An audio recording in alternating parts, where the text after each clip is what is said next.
Anyway, I can see my handsome face as well. Just want to check there's all my sex toys have been put away behind me. On and Twitch the sex TV slave is behaving in the cupboard. On Twitch TV/PSEnough, you can check. Make sure you mute, otherwise you'll have echoes and stuff. Hang on, let me go back. Oh yeah, I'm on there. Oh, what if I refresh now? Oh yeah, you mean when we actually broadcast? Oh yes. I just clicked the start streaming button, so we should already be on. Let me see this handsome face. Oh, there's an advert for Oculus. Bastard. the leg is irritating. Handsome face. I hear echoes. There's an advert for Oculus. Bastard. the leg is irritating. Yeah, I hear echoes, and that's me. Okay, that's fine. So we are already on Facebook as well. Okay. I'm gonna post on Facebook, Brewski. Tell all my pseudo friends. Boom. I hope it's not lagging. Last time we tried to stream, we had some frame drops. I'm still smiling on Twitch. Ah, yeah, that's what you mean with the delay. All right. Yeah. Okay. Yeah. So I will keep focused on this one. Oh yeah, that's Twitch annoying. The only thing you should care about Twitch is the chat, so you can see the text real time. Otherwise, you're better off looking at stuff on here, on Skype. And it's the chat I just wrote test in, right?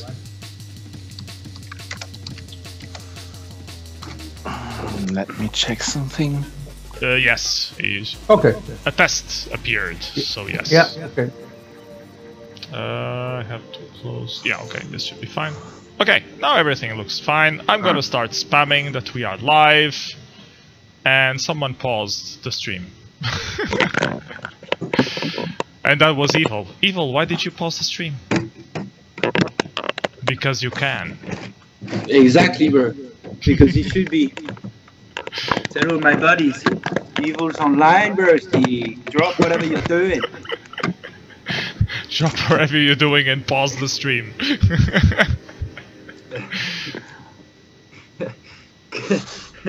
What? What did you do, my gosh? I don't know, I just paused it, bro. I thought this is the more important shit. Ah, okay. But I have so much control. I picked something else, that's why I Olli, wir paused. trinken einfach. Hau rein, Prost, ja. Go for it.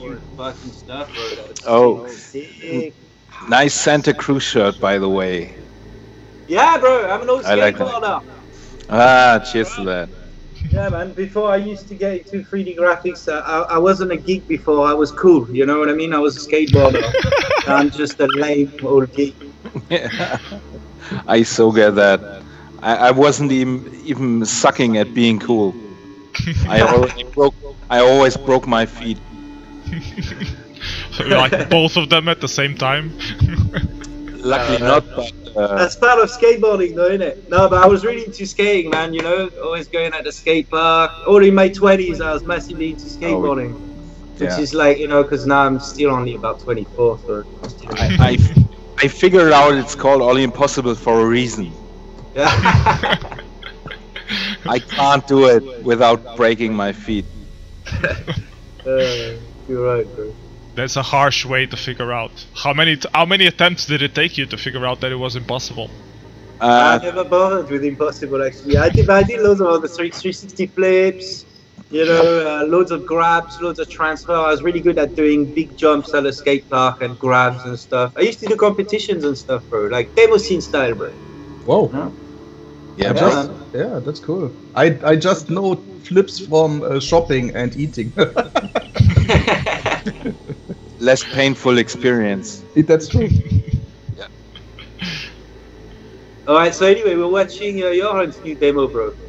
Yep. That shit is sick, bro. Yeah, I love the way it's just one cube, bro. Or whatever. But it looks good. Yeah. That's the point, isn't it? That's why it's so cool as well. I like the way it's all about the post-production and the subtle lighting and stuff. Really good, man. Oh yes. I'm a fan of Johan, bro. He's a fucking legend. Yeah. He really helped me, to be honest, when I got in the demo scene a few months ago. He really helped me with sending me some code and framework to start working on and what to do and stuff like that. So yeah, forever grateful to Virgil, bro. Yeah, super nice guy. He just wanted to have greets in your demo. That's why all the sceners do it. They just want to see the greets. I don't think Virgil needs to be greeted that much. With all the I think he needs to be greeted even more. No, it's absolutely true. It's a really good friend of mine nowadays, and I have to say, he's really always there with a helping hand, music-wise and stuff like that. If I have problems getting a 4-clang tune into the size limits, I pass it over to him, he checks it, and he's so good, he just edits the text file output of it, and he knows how it will sound. He's so fucking crazy. But really, great guy with a great family, and I really like this guy, and I'm really glad that he will pop up at Evoke. Yeah, together with his son. Looking forward to meet both of them. Yeah. Yeah, I already met their sons. Well. They showed up in the show, like in the middle of the show. They pop up and start talking with Daddy, and then Virgil's like, "Yeah, I'm doing a live stream," and they're like, "Oh, sorry." That's okay. Virgil's son is now doing demos as well, bro. I saw a Pico 8 demo he made the sample. That's true. Yeah, and he's 12 years old. Yeah, that's sick, man. We need new. Well, we need. The demo scene needs new blood. You know, like young, not like old farts like me.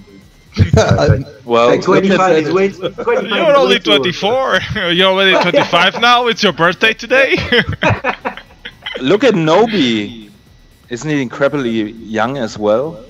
I don't know how young he is, but he's new in the scene. That's true. But I don't think he's really that young. I think he's like 35, maybe. No, I think 25-ish, something.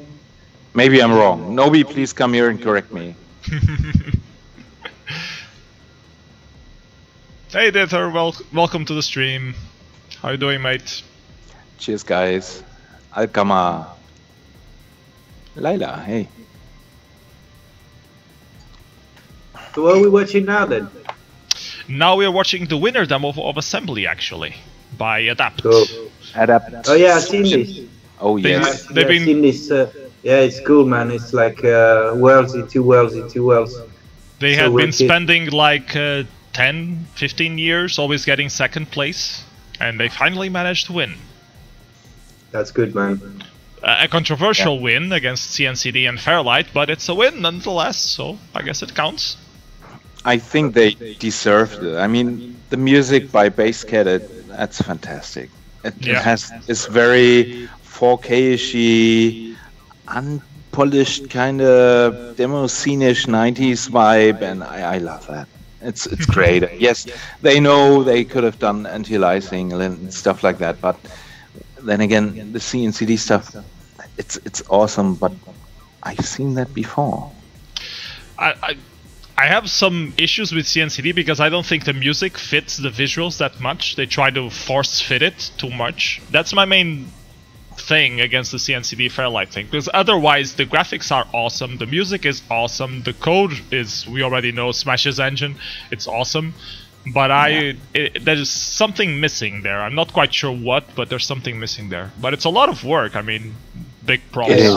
I was amazed. I was amazed by the visual appearance of the Fairlight thing. It is so it's professional. If I would have to say an approach in the professional way, I would take this as a reference maybe, because it's so polished and it's so professional in any term. Right? The amount of detail is wow, and maybe it's too clean, maybe it's too perfect, maybe that's it. I can't point my finger to it, but it doesn't click as much for some reason. Maybe it's also because, well, you have some expectations of Fairlight and CNCD, and I'm not gonna play the this isn't impressive or new card, because I think it sucks. The card sucks, not the production. But maybe I know what I get. If it says Fairlight CNCD, I expect that. Well, they do change the style a little bit, at least the colors. They used to be more green, the last demo. This one is more gray. So, but they always have the same graffiti style, the same particles. But it changes a little bit, not dramatically. I like the one they did, what was it, recently, where they won first place with some cityscape things and kind of little spaceship flying by, super subtle with loads of fog. I really like that one, to be honest. Was that the one from Nova, or? No, I think it was from, fuck, I can't remember, man. Someone helped me out, broskies. He won recently, a couple of months ago, but anyway. The only Fairlight stuff from recently is from Nova. Not list. There was no Fairlight stuff on Nordlic. No? I see. I'm getting my demo parties confused, bro. I think it's from Nova, the English party. Yeah. Or did you mean, or do you mean the thing from Revision, the Cocoon thing? No. No. I mean the Fairlight 4K one. I'm still very the 4K. Yeah. Unstoppable or something. From Solskogen. Unprogressed or something like that. From Solskogen. Oh yes. Yeah, that's it. That one was pretty good. I was even wrong on the, you were sort of correct. Yeah, but that one was pretty good. We already talked about it in some previous shows, and it was like the first Demoscene entry of the coder as well. Yeah. Which was kind of a surprise to find out that. Yeah. I think he's a friend of Pantaloon or something from his company. That's what I believe. I could be wrong, of course. I'll put it on the playlist so we can watch it next. It's Unprogressed. Very good. Unprogressed, yeah. Not Unstoppable. Close That's enough. me, mate. That's me, Unstoppable. You're That's Unstoppable. Me, I thought you were evil. Yeah, I am evil, but I'm also unstoppable. Watching this Cocoon thing right now, I have to say, at Revision this year in the PC demo competition, the music from, I don't know how he's pronounced, Dascon or 2metul, it was, I was so amazed by this one. It was so intense. I really loved it. Oh, really? Yeah, I have to say. I'm still sorry for yelling on the stream. We were doing the Twitch. It was totally overmastered. There's like no dynamics left. And it really hurt my ears, but the music itself is great. Please stop the loudness war. Cheers. Yes, I have to agree. But the Cocoon stuff's really wicked, you know what I mean? But I thought at Revision that they were a little bit samey, you know? But obviously still fucking amazing, you know, no doubt. But didn't they do that Blade Runner scene before in another demo? Yeah, they reused the city from another demo. But that was pretty much the only scene they. Yeah, it's true. It's just obviously they have such a striking style that you see similarities in their demos, I guess. But then their style's wicked, so I don't know. It's a bit of a conundrum, I guess.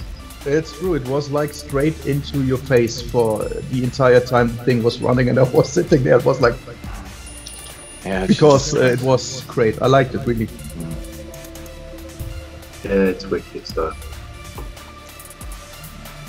Really, if I would point like the top groups from the demo scene right now, it has to be Cocoon and Fairlight CNCD for the... In terms of quality on like rendering quality they have on their engines. But I like Conspiracy, bro. I like Conspiracy a lot, bro. Yeah, Conspiracy do a lot of cool stuff as well, and Mercury as well. I think they're really subtle as well. Yes. Mercury, yeah. I think there's I don't know. I like.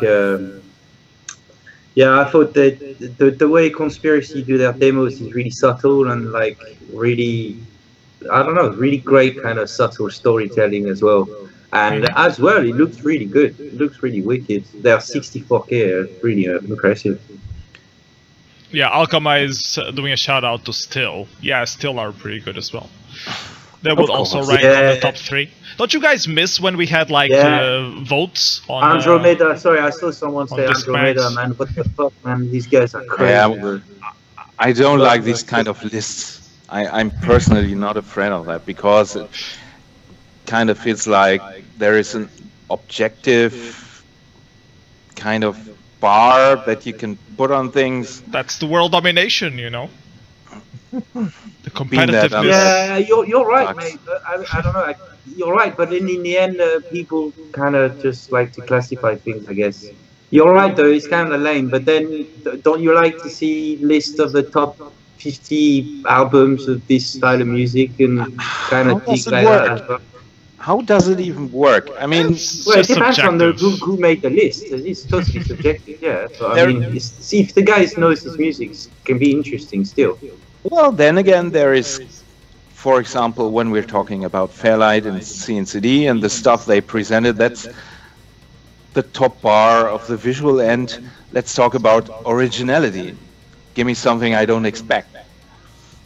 Doing something fresh and new, and that sometimes demands going for a lower visual bar. But yeah, I'm with you, bro. I'm with you.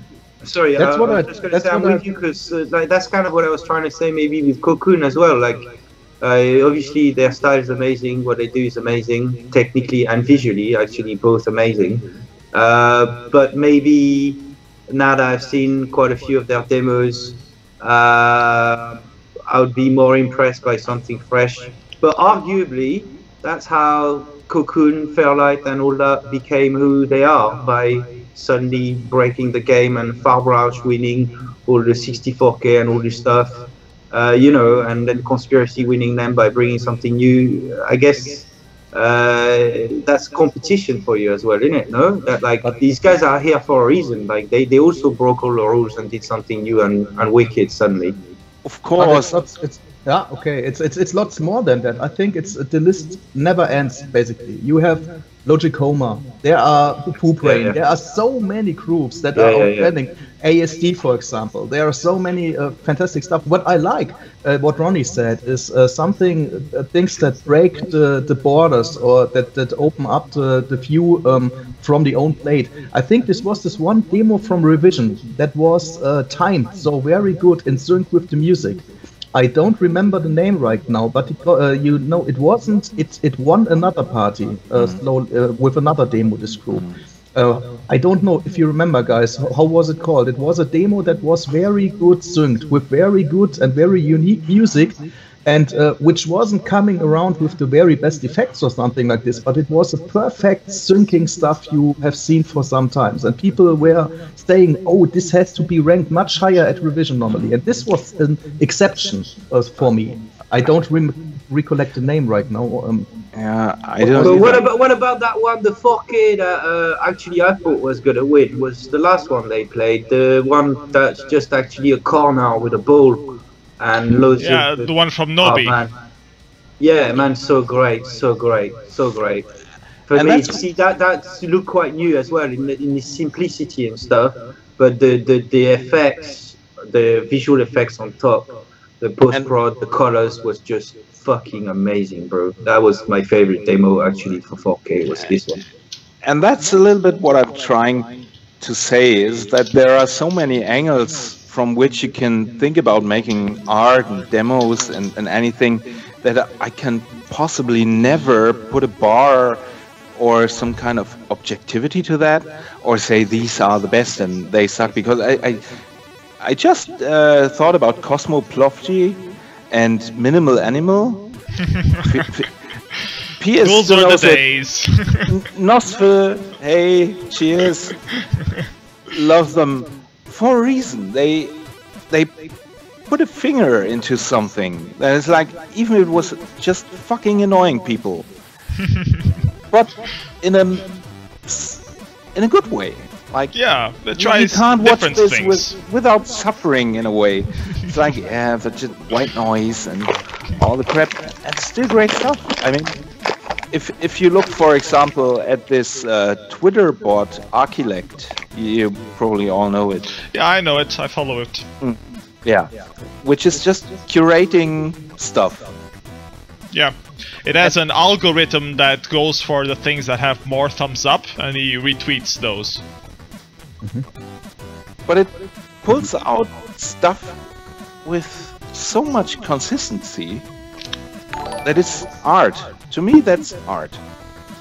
By the way, I was speaking about what are you thinking about by Ninja Dev. That was the demo I was speaking about, because I think they are really, really cool in style. Not the very best engine you have ever seen, something like this necessarily, but very cool style and something extraordinary. Yeah, they're very fresh. They don't do the usual design that we usually see on demos. They have their own idea and they follow that, and that's cool. I think that's what we need more in the demo scene. People trying their own ideas, their own. Otherwise, it would be boring, you know. If everyone did the same kind of demos all the time. That's true. What are we watching right now? Right now, we are watching Self-Cooked by Oxyron for the Commodore 64 DTV. I can't pronounce it, I'm sorry. You guys are the German ones, you have to say it. Wait, yeah, it's from it's from this month. I think it was out on Nordlicht, I could be wrong, but I think it was out on Nordlicht. Saufzucht. Ah, Saufzucht. Saufzucht. Okay. Yeah. Was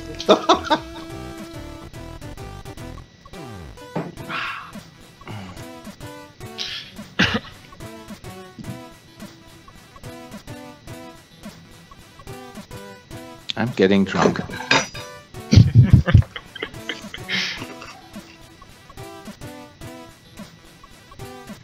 Well, okay, then have a nice evening, guys. Pilzbefall ist scheißegal. Getting mushroomed is all the same. You have 10 minutes to go until the show officially starts. Yeah. Wicked, I'm gonna eat more crisps then. Yeah, Lila is suggesting a new live stream category, live stream vomiting. That sounds perfect. Oh, let's try that. Yeah, well, hopefully with the right amount of this might happen tonight.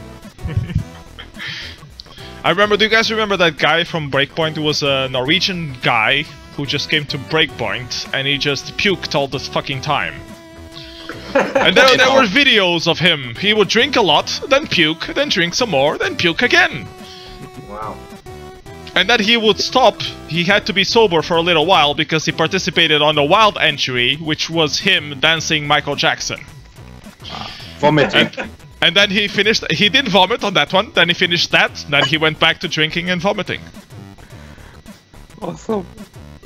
I hope he won an award for it. I would have given him an award just for that. He pissed off a lot of organizers, I can tell you that. Yeah, that's part of the game, though.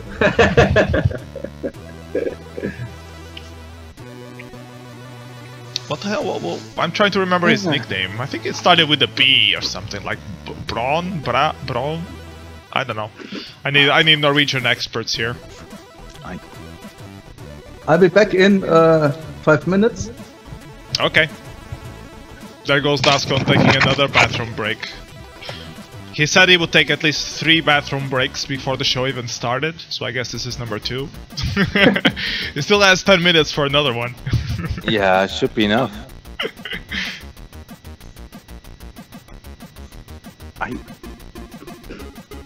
Yeah, well, my son is sitting next room and maybe he's watching us already. He's a big-time Twitch consumer, I guess.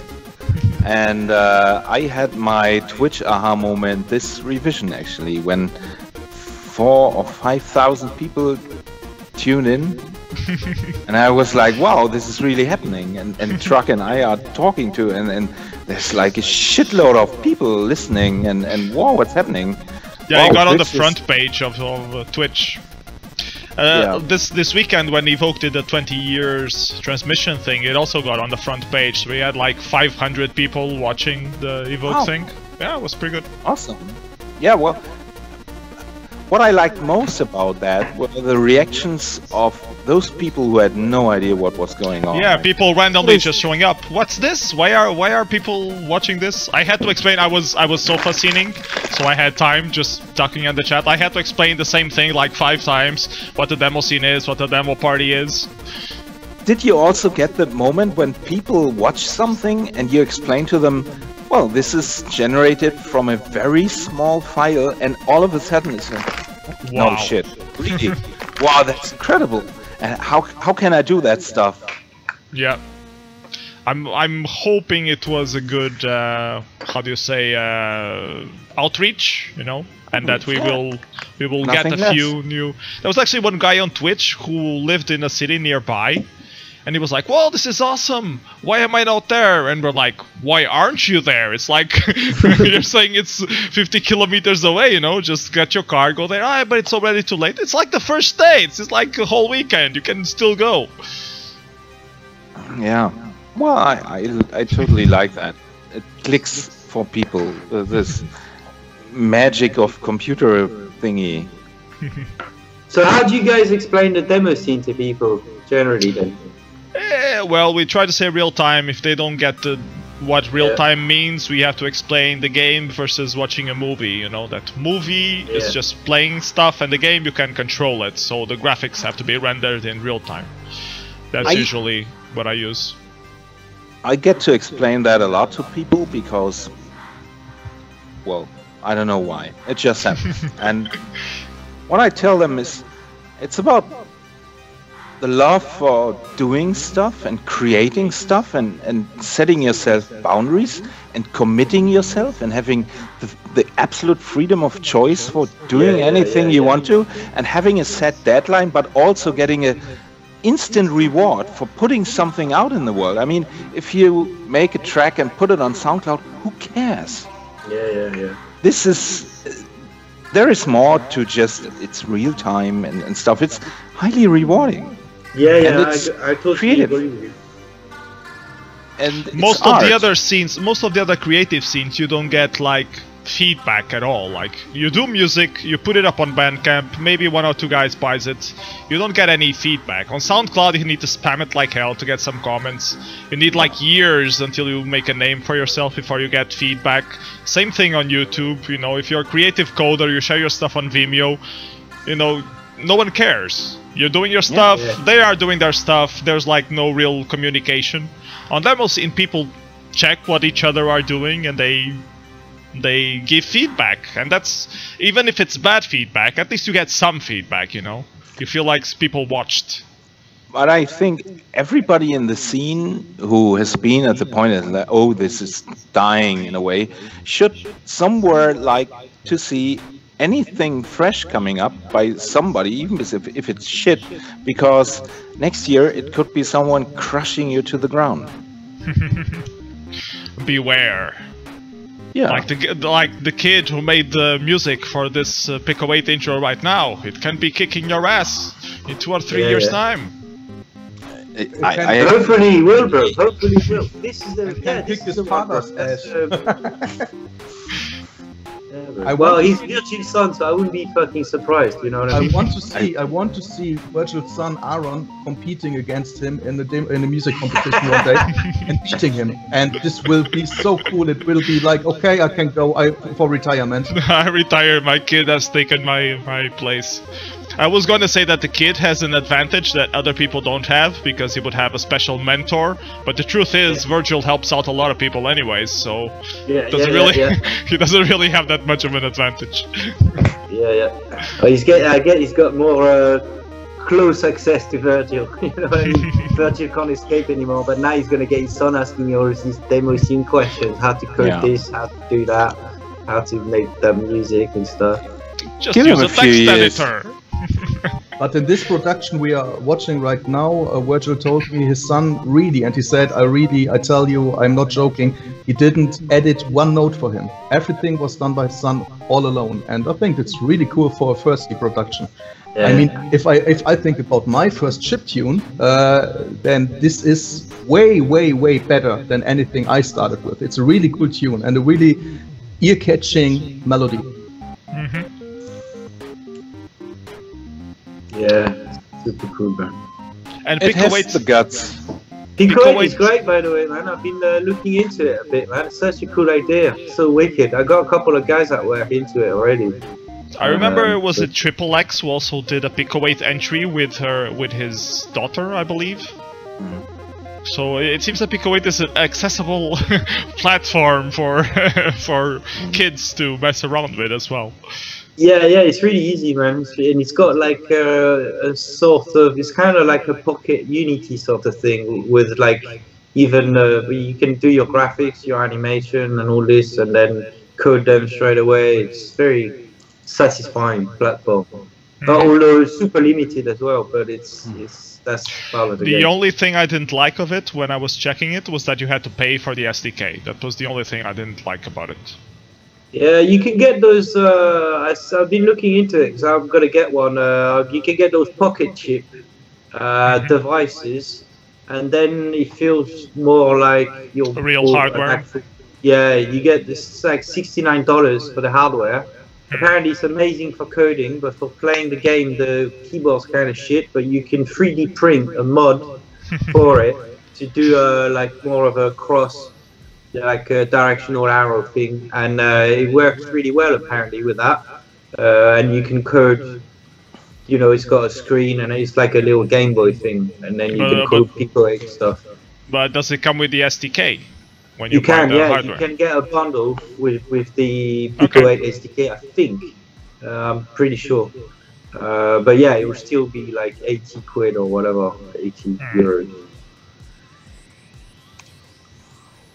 Ah, geometry gods. Yep. So it's pretty good assembly entry. It had a very unique Yugi style. Yeah. I guess he heard the sexism remarks that people have been saying that he uses women too much or naked women in his demo. So now he had a gorilla. So now I'm waiting for the animal rights advocates to come and complain. Well, why do you have gorillas like that? You're objectifying gorillas. Yeah, bring in Peter. Did you see Peter complain about Warhammer, the character having fur on them? You know, the role-playing game, Warhammer. Yeah. You know, they got some of the characters have fur. So Peter complained about a fictional. Oh, shut the. No, it's true. It's true. Yeah, I know. On their website and stuff. I couldn't believe it. Yeah. No virtual animals were harmed during the making of this. Yeah, that's what they were saying. Like, come on, you're harming animals. Well, not really. They were saying you're harboring the idea of harming animals. Like, difference between computer generated and not computer generated. It's hard to be politically correct with everything, you know. You try, but there's always this slope where it's a gray line, you know.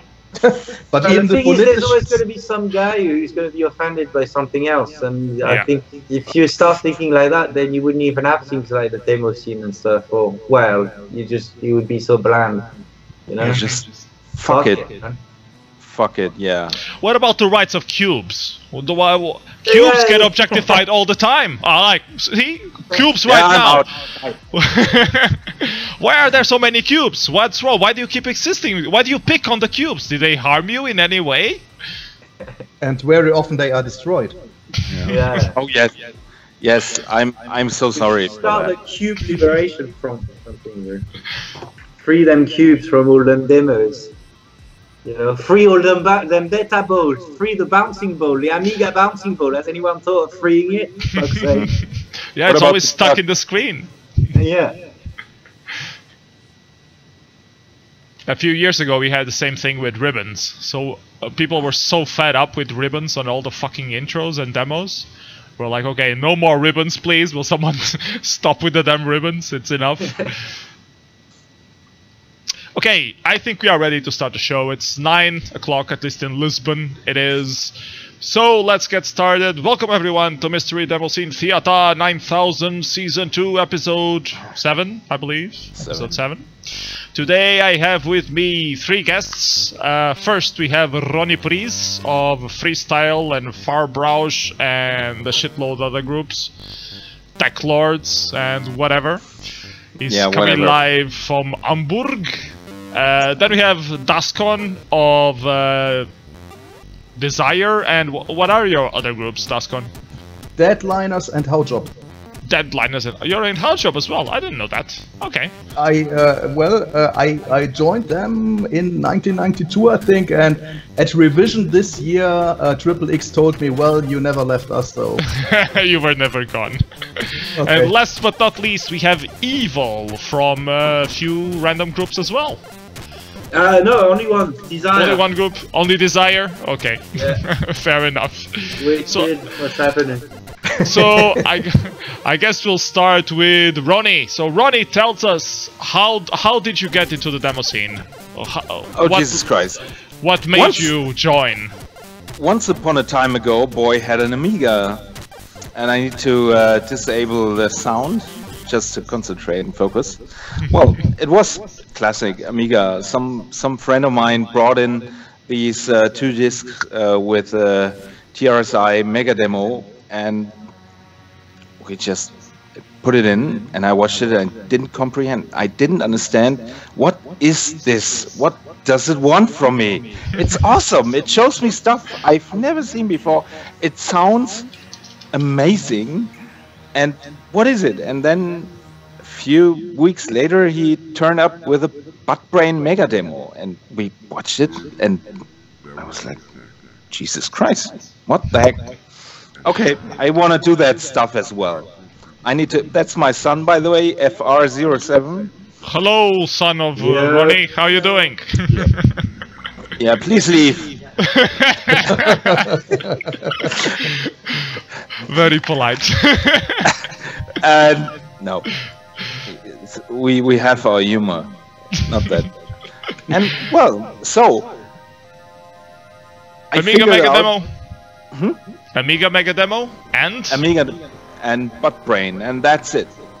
That's what I saw. And no wait. The most important one that totally caught me music-wise was Turmoil by Sanity. This, you know, we had this show in German television that had music by, I think it was not Alan Oldham Orchestra, Lucifer. You know, that very synthetic sound to it, and Elysium just hit that spot. It was just, it sounded like the future was talking to me. And I saw something in that was so appealing that I just had to do this as well. But were you already making music at that time, or were you just using your Amiga for games and stuff? No, I was recording music with from radio, actually, all the time. I made tapes with Michael Jackson and Madonna and whatever I like, and somehow, well, let's make music. I want to make music now. Let's do it. Without having a clue. And at first I got the Aegis sound, that was a sample cutting tool on the Amiga that I tried to make music with, which obviously didn't work because it wasn't made for composing anything, just cutting samples. And then I somehow got hold of ProTracker and went to the library, came back with the assembler Bible for the Amiga and tried coding, and then I got Deep Paint and tried pixeling, and then it was, let's do this stuff. But you ended up doing music. That was... I ended up first making logos for a group called Syndicate on the Amiga, which were also used. And then I started with ProTracker, yes. Okay. So one of the first demos you did, at least on PC, is well the one that I remember at least is this one, I'll Talk Nalo by Fab. Oh yeah, that one. Happy coincidence. And this one features Mr. Pet, and you recently did a new collaboration with Mr. Pet, like 15 years later or 20 years later? Yeah, 20. Alto Knallo was 96, wasn't it? 21 years? Yeah. Yeah, that... It's a lot of years. Funny story. I went to the party and I wanted to contribute. I never did a great demo before, and I went there with a Fast Tracker module, and I ran into, I think it was Mr. Soul. I don't know. I knew somebody who knew somebody, and they were making this demo, and they didn't have the music yet. So I approached them. Hey, you've got a track. Yeah, I wanted to hand this into the module compo. So, yeah, what? Don't you give it to us? All right. And then I figure out, wait, that's Chaos, the guys whose demos, and Mr. Pet. You know, we just talked about Turmoil by Sanity, which was totally... Yeah, Chaos was the coder on Sanity. Yeah. So it turned out I gave them the track, they made it fit, and we won. Congratulations. Yeah, nice. It just happened. So, but you were mostly making music at this point, and I know you have a very particular style or affinity for techno music and house sounds. Can you tell us a little why those genres? Do you do other stuff? I know you do other stuff, but can you tell us a little bit about it? Rebellion, in short terms. What do you possibly end up with if you hate your parents, but you have nowhere to go? And for some particular reason, I still don't understand, acid house on the radio during the 80s appealed much to me, like jazz, The Only Way Is Up, and all that stuff that was more energetic in a way. And then I got to know someone at the swimming pool who was making techno, and just his first record. You meet a techno head at the swimming pool. That's awesome. No, I met a techno head who was actually looking like someone who sold just stuff, with a suit and all. And he gave me a record. He gave me a record, and it was 91.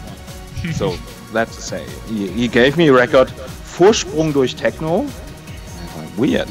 I put it on the record player of my parents.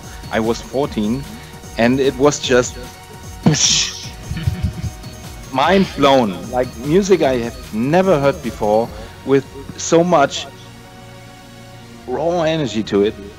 It blew me away, and then it got worse. He handed me a tape, a mixtape, my first DJ mix, and there was 60 minutes of techno, like Joey Beltram and all the guys we know all these days. And yeah, that was like instant love. I want to do that, just like with demos. Like half or 1 year later, I figure out techno demos, computer. This somehow has to work in a way. I have to connect this. You put them all together, and it works. Yeah.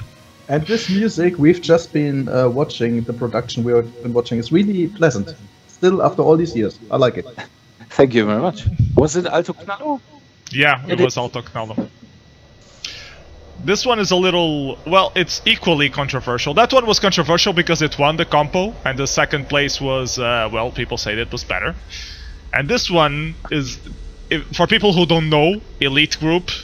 Elite Group was a group who came together from the people of the same people who just made the previous demo, and they just decided to spend 1 year doing the best demo ever and win the party and announce it as a challenge to everyone. No, we didn't want to make the best single demo, we wanted to win all competitions. That's an important detail. But then you ran out of time to compete on ruling all of everything. Wow. So there was this series of little intros saying world domination and the date of the party. All through all demo parties during that year. Was this like 2000? Or I'm not sure on the year. 99, I think? Yeah, 99. Yeah, around that point. And it culminated with this demo, which is Kasparov. Yeah, but not only Kasparov, we also released Pavlov, the PlayStation demo, which was first in the wild compo, I think. Let me check the results. Yeah, the plan was also to release 64K and win that combo, and yeah, just crush everything. Destroy. Yeah, Pavlov got second place, and Kasparov did get first place. So almost world domination, partial world domination. Let's call it that. But this demo really became very mythical, not only for the whole story behind Elite Group, which was later denounced and the members revealed, but because it's really fucking awesome, and it's so long. It's just like 11 minutes long. Yeah, it was a lot of work to get all this finished. I don't know all the technical intricacies that went together doing this, but they puked a lot. And I had to make the music, and if you know me a little bit, I recently figured out there is a curve to making a demo. It's like starts here. Oh yes, I'm making a demo with, oh awesome! Wait, it comes with a deadline. Shit! Oh, this doesn't work. Shit. No, I hate myself. And then somebody listens to it. All right, it's not that bad. And luckily we did that part at the first Elite House in Denmark, which has been just, you know, hotel room? Denmark, yeah. Not a hotel room, you know, these houses you can rent in Denmark. And to get all this finished. And since then, this is an institution where we meet every year. I don't go there that often anymore because I don't. They still have them? I thought you guys stopped having them. Okay, no, cool. It still happens. Mercury shows up, and well, lots of guys. Nice. It still happens. That's very every cool. year. Yeah, just 2 weeks of computer mayhem. Yeah, I want to do something like that in Portugal, like a residence for demo making, you know? You come like 12 people, just stay in a house for 1 or 2 weeks and just try to make stuff. Yeah, that's as close as you can get probably. And now I lost my... I don't know what I wanted to say. Your train of thought? You were saying something about how hard it is to make the demo after when you realize the deadline is coming? Yeah, and I really figured out that's hard when making Kasparov, and when I made the music for the Einklang demo, it was the same. It's just the same story over and over again.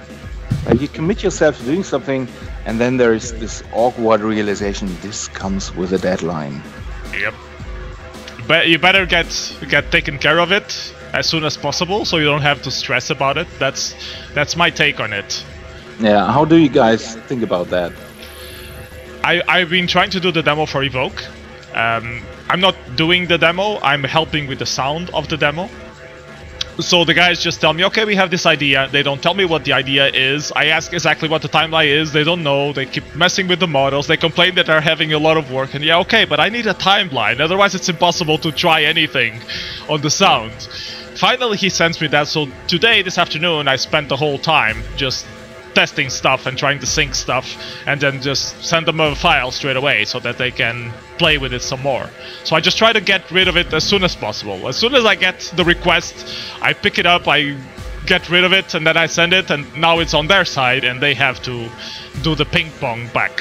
So well, for me, I always try to be a little bit earlier with my work, but for example, when we go for revision, I start thinking about maybe September or October. Oh, it's half a year left. No, you have to start with your entries. It's about time. And then usually I find no time. Oh, there's plenty of time left, plenty of time left, plenty of time left. And then usually about 2 weeks before revision, I realize, oh fuck, you told so many people that you are going to do something for them, and it gets really stressy. And then usually, like this year, for my track music entry for revision was finished just the night before revision. So for example, I know that. And usually I'm not confident with the stuff, but sometimes later when you listen to the productions again, you say, well, it hasn't been that worse than you or that bad than you thought it was, basically. But I know what Ronnie said. It's basically the same for me. Don't you guys don't you guys do something like just randomly make music for the sake of making music? Because I do a few sessions like that, like not aiming at anything, just, you know, open the tracker, try to do some random sounds, and if it makes sense, try to make a track out of that. Sure, all the time, but there is no pressure to that. I can finish it or I just don't, and nobody gives a shit because I'm the only one affected. It's about the deadline as well, as I think, as you said. But I think that's what makes the demo scene what it is. I mean, if there were no deadlines, then no one would release anything. Competition, like no one would do anything. No one would finish anything. The interesting. I like the stringent rules as well. All these things, you know, that's what makes it really interesting as well. Personally, I like to work under pressure, however you want to say it. For me, it's different, I guess, from you guys, just because coder. So some people would maybe argue that it might be not as easy to improvise, which may be the case in bigger demos. But for me, doing 4Ks, actually, if you're really good, you could probably do a 4K really quickly. I'm not sure it'd be a really good 4K, but you can for sure. I mean, you know, because of the limitation, you only got about 200-300 lines of code. Yeah, you do one effect. Code, right? You do one effect, you get a good sound to match that effect, and you're pretty much done. Maybe you can do a few different camera angles. That's it. I mean, you could churn out a 4K in a day, I reckon. I mean, for me, it's interesting this time around for Evoke because I was busy. I was playing visuals at a festival, whatever, and I just come back. And you know, even Dascon was saying, "Are you sure you can enter Evoke? Because you're literally gonna have a week and a half or whatever it was that I've got working on it." And you know, I think it's great. I think it's. I wouldn't want to do a 64K like that, or you know, a PC demo like that. But some people would argue with a good engine you could anyway. But blah blah blah. Yeah, I think it's great. I think 2 weeks is plenty of time to do a 4K actually. Even I've got a full-time job, whatever, so I do this after work in the evenings. But you know, still, you can do pretty cool production pretty quickly actually. At least try. Even if you, I was trying to do a 64K for Evoke as well. I failed. I only have one effect, and it's buggy. So I decided, whatever. I'm gonna focus on the other stuff. But I mean, at least you try, and then either it works or it doesn't work. And I think the most important thing is that you find the time, even if it's just, you know, 1 hour a day, 15 minutes a day, whatever you can afford, to just try some stuff. And then either you finish it or you don't. If you don't, there's another party coming up anytime soon. So there are always another party. I think you're right. I think it's different on personal level, I guess. Like for me, I like to challenge myself technically and maybe visually, obviously as well. But you know, if you're not that picky about what you release, you can actually really release stuff pretty quickly. And I guess that's the good thing for me as a newbie in the demo scene, is actually the shit demos. You know, let's not forget them, because they're what makes it all about freedom here in the demo scene, as you mentioned before, RP, and I totally agree with you that for me one of the good things about the demo scene is people creating something with a complete sense of freedom. Okay, we might be influenced by this and that, but that's our own problem. You can still make whatever the fuck you want. If you do make it, they will play it. They will play it, and I think that's great. And I think I like the joke demos. I like the shit demos. I like the joke demos, and I even like the invitation demos. You know, for the next party, whatever. It's cool, bro. You know, it is. As long as you produce something and you release it, they will play it. I love that. And I think there is a difference between making something alone and committing yourself to others to finish something and being on time. It's a little bit like work. Yeah. Like at work, you got some guy coming in, you gotta do this until it's done. And by the way, it's done tomorrow. Go. But it's so much more fun in the demo scene. Like, why is it the case It's just a funny thought I have. Well, it's the case because it's your boss that's telling you, well, okay, whatever. Even if you work for yourself, you know, it's your client that's telling you what to do. When you make a demo, it's you who's telling you what to do. You have some creative freedom. It's the ultimate challenge, bro. You know, even painters like Pollock or, you know, guy who painted the Sistine Chapel was commissioned, bro. I mean, let's not forget that. You know, that might be his biggest piece in his work, but the Sistine Chapel, he was paid for. He had clients. Yeah. They told him what to do. They were like, fuck what you want to do. You're going to do a guy touching the hand of God. And he was probably like, that's the stupidest idea I've ever heard. Yeah. You know, and that's the funny thing about it. No, but this is an interesting point. Sorry, just to finish on this point. You realize in the Sistine Chapel, there's a little, I found this out somewhere, whatever. There's a little painting, it's part of the main painting, but it's a painting of a guy which is overwhelmed by paperwork and people complaining and pointing finger at him and stuff. And it's just a little kind of clever, subtle painting. That was his revenge to get back at the client, breaking his balls, doing the hand of God thing. I'm serious, it's a funny thing, isn't it? Yeah. It is. Consume. I like that. What's good about the demo scene is that you don't get these client stuff. You get to do whatever you want, and you know, you make your own decisions. It's funny because people would argue that sometimes some stuff is so coded. I think Ronnie's point. But that doesn't, sorry, to finish, that doesn't mean that if you do something on not on your own, it can be part of a group, but it's the group who makes the decision, it's not the client. And that means that you're organized, and therefore you're going to, you know, produce organized work still. You know, it's not going to be your total mayhem, but it can be.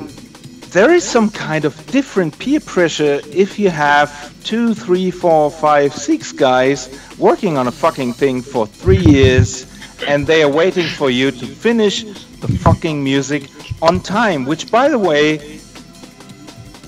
we had musicians before trying that and they didn't succeed. And now it's your turn. It's different. It's different. It's different. They just didn't get the vision. I think you can do better. Come on, do it for tomorrow.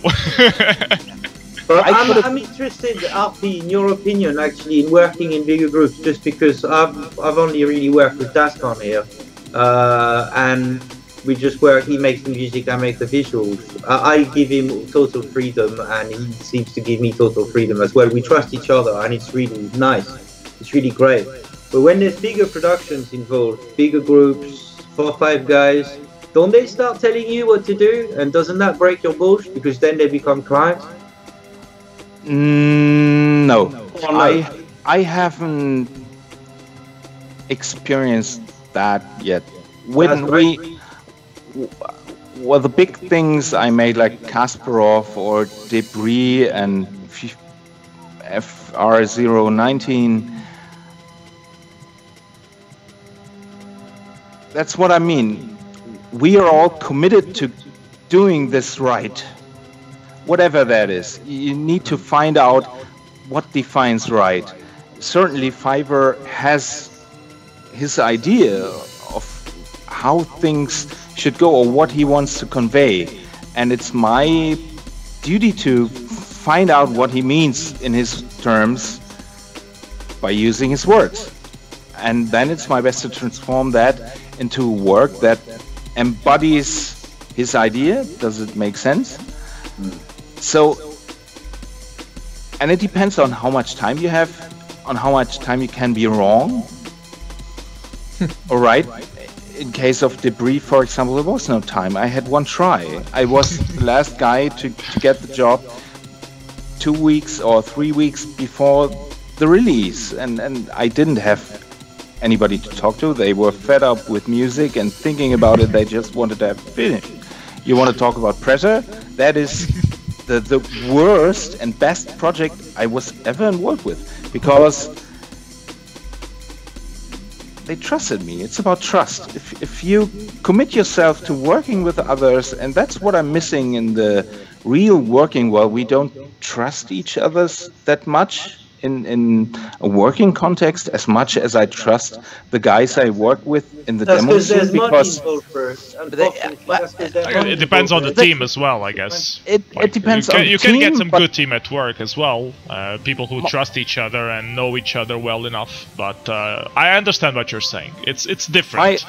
My idea is that the bar should be quality and being committed to delivering the best you can, because in case of Debris, for example, they've been working on that for like 3 years already. The tool chain, the visuals and things, and some people were making music. Wayfinder made music, and I heard it was great. There was nothing wrong, but no, it was just not what Fiverr envisioned. And so what? Hang on, they never ask you to change the music, but they just ditch it and get another guy to do it. Or no, I know that example, but would you? All right, Dascon. What about you, mate? Has people ever asked you to change your music? Would you, if they asked you to change your music? Shit, did I actually ask you to change the music once? Well, normally, normally it's a process, right? That you send. And you discuss. You have your sure, yes. You have your idea, and you send your idea to your friends, and you say, okay, check this, and then you get a response, and people say, I thought a little bit in the other direction, maybe. Thanks God, I did not yet had the case that someone said it totally bullshit and start from scratch again. It was always, at least in the direction we were heading for. But for me, this to catch up this topic, I think a little bit what I need personally for my scene productivity is the pressure. I need this really, because if I just have freedom, like, well, I want to be creative and do something, then basically I won't do anything at all. I need this tasks. I need people waiting for me, like you, Mangosh, waiting for me to fix my Forklang music for you, and then I need this pressure a little bit. Oh, by the way, I have to say this now, sorry to interrupt, hold that thought, because I just compared the music now, and compared, because he just sent me the new music, and I compared how heavy it is, and the news is not good news. That's gone. Okay, let's do this. You have to change your music. Just remake everything. By the way. No, the music's amazing. It's just too heavy somehow. So that's why Evil was doing all this talk, was so he would have the balls to ask you to change stuff on the music. That's live on Twitch. Reduce code. Sorry, I had to say it. No, but that happens. But usually it's a back and forth, you know. You say, I'm thinking that this might be the best thing for the demo, and the other person says, okay, that's not the vision I was really hoping for. I was thinking about this, and you try to reach a compromise. But in this case, sorry, just to clarify, it's just the weight, because we're making a 4K and it's like way over in terms of weight. The music's amazing. Personally, this is just me personally as a coder. I would never ask a guy to really change his music. I think the way we work with Dascon is he was like, okay, well, what kind of thing we're looking at? And, you know, in this case, I was like, well, kind of do a kind of intro for, you know, 40% of it at the time, and then the rest kind of, you can go banging, and that's about it. As long as, you know, he can do whatever he wants with that, to be honest. But I wouldn't ask him to change. Oh, you know, your bass line's a bit weak. Can you change it? Because I trust that he's the more qualified person to make that judgment. But that's the wrong kind of question or request to have. Like, we are looking Poem to Horse right now, and there was this synced scene, and I remember making the music and starting out, and I took it into a certain direction, and I was discussing it, the first iteration with Fiverr, and he said like, no, I want this to be more powerful, more in your face-ish, and more like, I don't remember exactly his words, but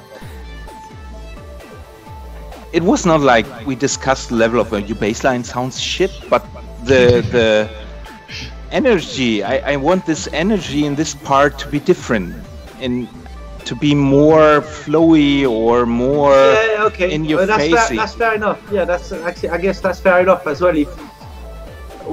Yeah, fair enough. That's a fair enough request, I guess.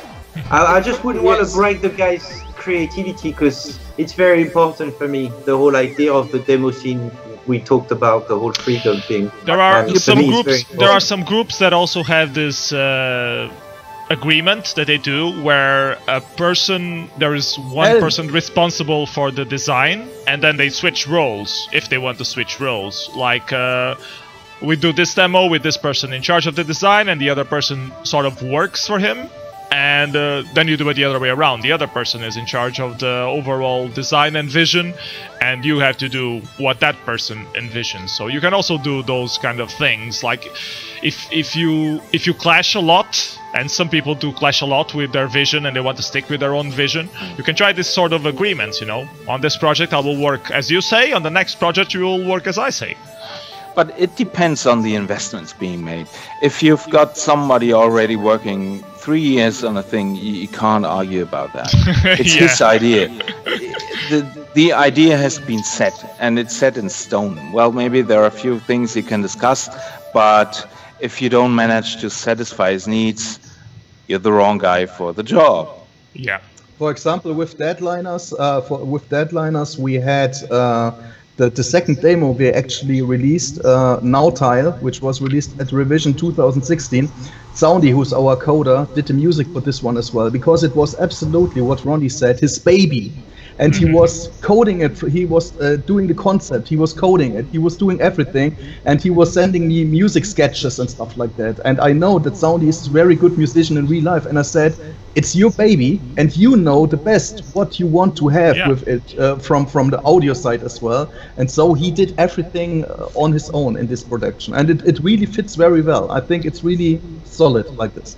I hope you gave him a reasonable amount of critique and pushed him.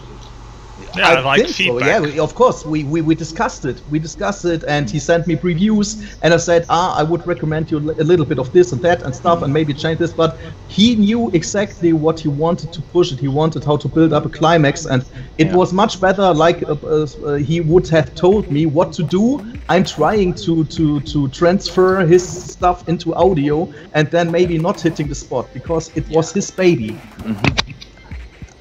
And something that... Man, this demo is so sick, bro. Sorry, I have to stop you there. Great. This demo is so great, bro. I showed this at work because there's a bunch of architects where I work in this art studio. I do creative coding, whatever. But I showed them because we were trying to do some procedural CT kind of sort of thing and whatever. And the work with the city is just so great in this, bro. It's just so great. I just love this demo, bro. It's amazing. And I so hated that, everything about that. I hated so much after 1 week of working on that, because it just put an insane amount of pressure on me. I couldn't handle that, and well, I handled that. Obviously, it was finished at a certain point, but it was crashing. The scenes weren't ready. Some effects didn't work, and I had to just give it a shot. Imagine, yeah. And right now, it took me like 8 years or something, like 2 years ago, I figured out that when I saw the first demo we talked about, the mega demo, TRSI and Buttbrain and all that stuff, I wanted to be the best at that. I signed up for this because I wanted to be the best at what I do. Not the best overall, you can't do that.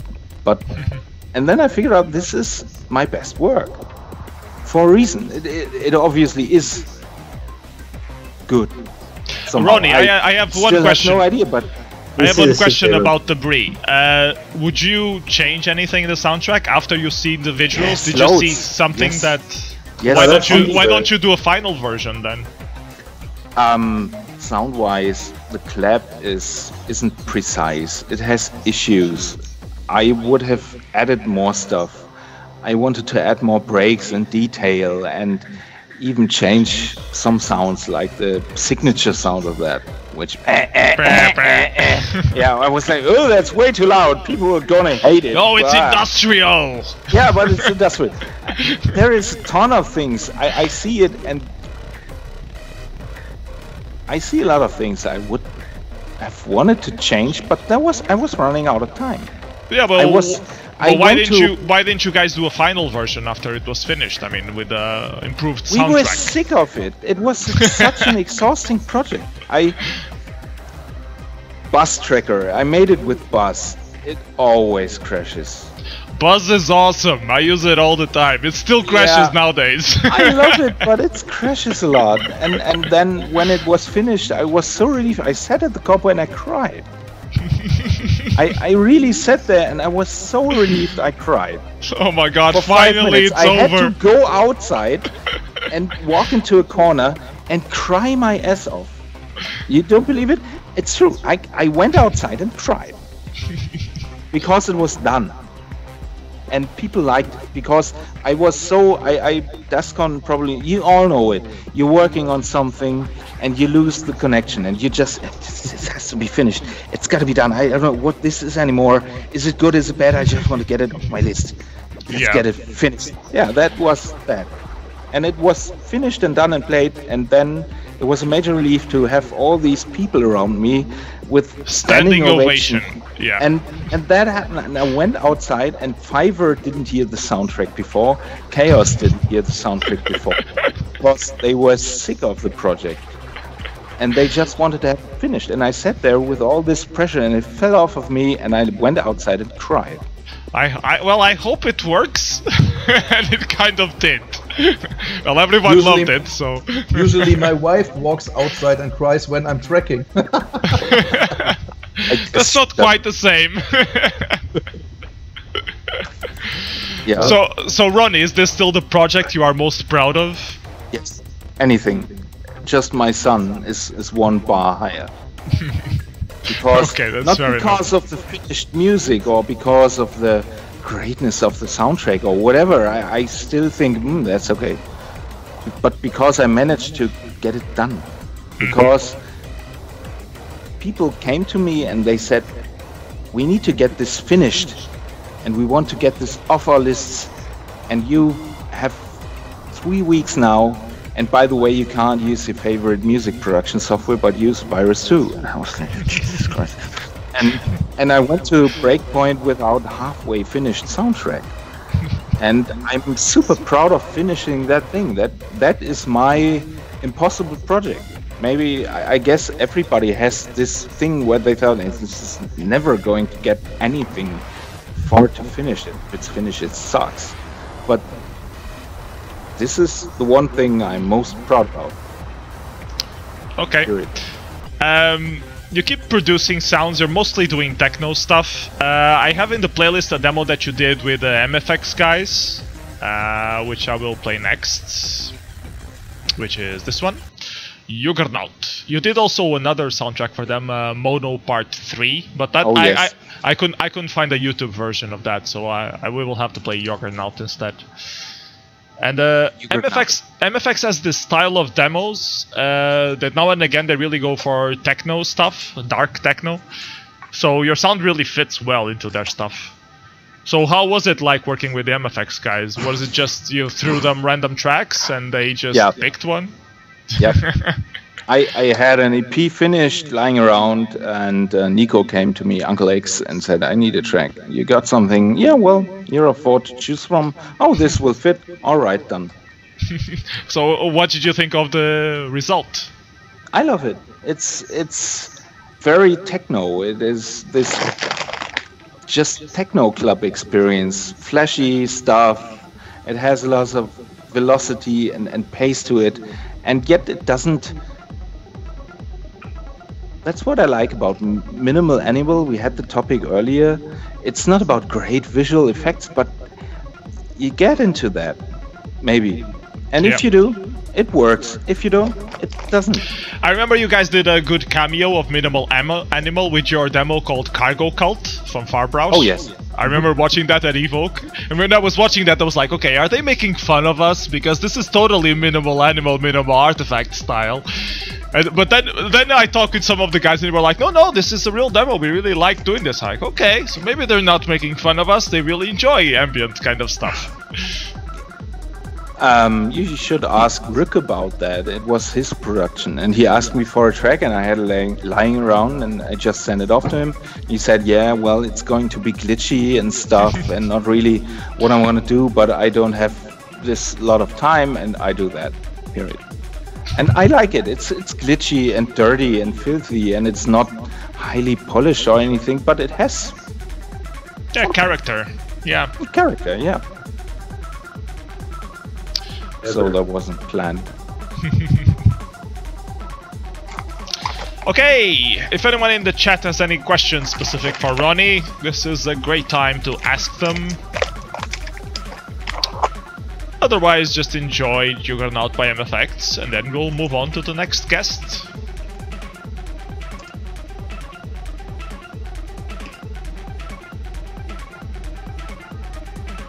No, I think Flashy Limmer was mentioning, because you said everything was flashing and stuff. I was like, oh, he's mentioning me. Alright. Sense of humor. I like this demo, bro. I like doing small stuff, and that's what I will come up with it for Evoke again. So I see Virgil is in the house, by the way. Big yourself up, big man. Yes, bro, the legend himself. Help! Well, are you a musician? This is for Dascon, Ronnie. You musician thinking of ever crossing over to code? Trying out? Have you done it?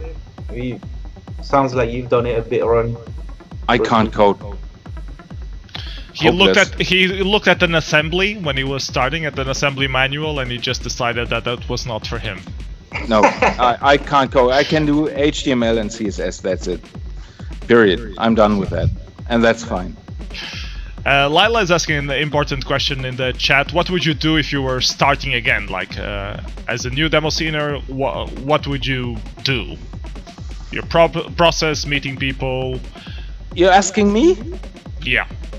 I would do all the same. I have no regrets. No. There are things I would totally do it for being the best.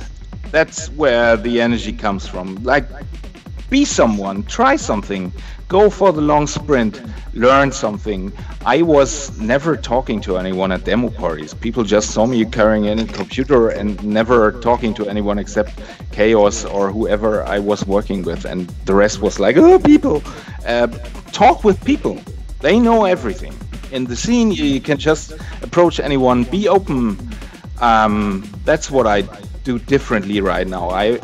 So often I was sitting at home and wanting to do more demos, and I didn't because I wasn't involved with other guys than the ones I knew. And that's not how you keep on making new stuff. Make friends and fucking do it, and don't care about criticism. You know, you will find. Do you care about the comments on Poet that much? It depends. If they're negative, like you make a cool demo, you spent like 3 months, 2 years making a demo, and then you have random thumbs down, just saying, I don't like this. farbrausch could do better. Yeah, well, typically no. But if a friend comes up who I really like and I worship his opinion and says, Ronnie, that sucks, that's a different story. But people have to be. It's not about. I totally ignore this kind of that sucks criticism. If it's substantial, like you could have done this and that better, or it would have benefited from this or that, that's different.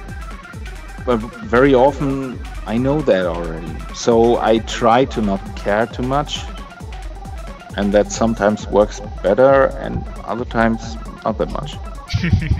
Lila is asking, do you really need to be the best, like to do some interesting stuff with Demoscene, to have fun with the Demoscene? This is not about absolute measures, but having drive to do stuff. What are you want to be, what do you do if you want to be mediocre? Like, hey, I want to be third. Yeah. No, I want to be 10th. You get this. I want to be the best at what I do, and not in the terms of, hey, look at me, I'm the best. But for myself, I'm learning new stuff, and I prove to myself that I'm getting somewhere. Like drive, you need to keep going, and for me, this has really worked. Wanting to be good at this, whatever it is. Dascon and Evil, do you guys agree? I totally agree, bro. In the sense that, well, it is a competition. So although I kind of agree with Layla asking the question, you need to be the best. You don't need to be the best, but you need to be the best that you think you can be. Because, yeah, I mean, I guess that's what the competition is all about. I guess maybe what she's trying to say as well is, does it mean that only the demos that win are worth it? What about people that finish 5th or whatever? Isn't it? People that just do stuff for fun or just do stuff for being different. Yeah, but yeah, exactly. Which is what I was saying about I love the joke demos or I love the shit demos because I love the fact that it's still someone who's actually putting something out. And also, by the way, us playing it is great because it's non-judgmental. It is judgmental in the end, sure, when we're all voting and stuff, but that's part of the game. But we are still never going to say, sorry, we're not going to play this demo because we think it's too shit, you know? That's for the audience to decide eventually after, but we're still going to play it. And I think about being the best, well, sure, I mean, it's a personal opinion, but every time I make a demo now, I try and make it better than the previous one. I try and challenge myself more, whether it's technically or visually. I mean, sometimes it's just technical, which is kind of lame because no one else can see you but yourself, but then you're still proud of it. I think, yeah, you gotta be trying to do the best you can. Everyone's got different standards, but you know, best you can, yeah, I guess. What about you, Dascon? For me, the question wanting to be the best is no question at all, because I know I'm fan of so many musicians that are, in my opinion, way better than I am. Not to say I like their music much better than my own, so I don't think necessarily I am the best, but I'm always trying to give my best possibilities, what Alkmaar said. And I know it's maybe I joined scening in 1991. This means, well, 26 years or something now, with breaks, of course. But maybe this hand will reach out to take the number of music I'm really confident and satisfied with when I did it. Where I really say, this is good music, I like it, I can listen to it. I'm always trying to get confident with my own work. That's my personal goal there. I want to get myself better, and to be satisfied with my work. That's it for me. Oh, okay, you show something old. Yeah, I'm showing some old stuff from you. So, when were you saying that you started with the Demoscene? Are you... 1991. In 1991 it was fun. Well, it was kind of funny how I came into the scening, because I had a public domain series, and one of the guys that was providing me with his programs was Touchstone, later on well-known coder, Touchstone of Essence. And he, I think he was coding a virus scanner or something like this on Amiga. And he did send it to me, and then he said, and here I have some music files for you from a friend. And I asked him, well, what is this music? And he, well, somehow in 1991 showed me the scene for the first time. And that's how it got started. I got my hands on Noise Tracker, and I started with Mate. Mate was the first program I was working with, and then quickly I was switched over to Noise Tracker. I remember being 16-year-old, I was really fascinated by listening to music, watching Crystal Symphonies and listening to Crystal Symphonies, Tipple Mantronics, Nuke, all these heroes of my youth. And well, that kept me going, and so I got into scene in 1991, definitely, yes. Were you already into making music, or...? In 1991, I started doing music because, as said, Touchstone had a group, Hardline, at that time, and I joined them as musician, and they needed for an intro, which was called Multicolor Intro or something like this, which was released somewhere in 1991. They needed music, and so, well, someone needed to make music, and I started. But my question was, were you already into making music before you understood that you could make it using the computers? Like, would you play the piano and guitar and stuff like that? Funny enough, I have been playing electric guitar. You don't see it with my few hairs I still got left, but I had really long hair, and I was playing guitar in a local metal band for several years. Okay. So I still have my guitar with me here, and I was absolutely not the electronic guy, but I was more the guy, hitting the stage in local pubs and something like this. And so I was, yeah. Did you ever do any metal tracks? I don't remember any metal tracks from you. I did. I don't know if it's on amp. I did one. It was called Depravity. Depravity was a tune I did. It was not used somewhere. I think I did use some Pantera samples in it and stuff like that. But it was only this track. I never did a music disc like Virgil did, for example, with his metal stuff in the There are 90s. quite a few musicians in the demo scene that have like this metal background, and they really sample guitar riffs and they track using guitars, which you know, can be done, and it can be interesting. I can think at least of T101 and Moby. They use it a lot. Yeah. But quite a few other guys. So you were telling us about your early days. What groups were you part of? And you already mentioned Essence. Then you joined Howjob at some point. Yeah, Essence was about. I was one of the founders of Essence. I think it was in 1992 when Hardline died. We built up Essence. Later, I joined Howjob as well, and well, I remember I have been in TRSI as well, I think in 1995 or something like this.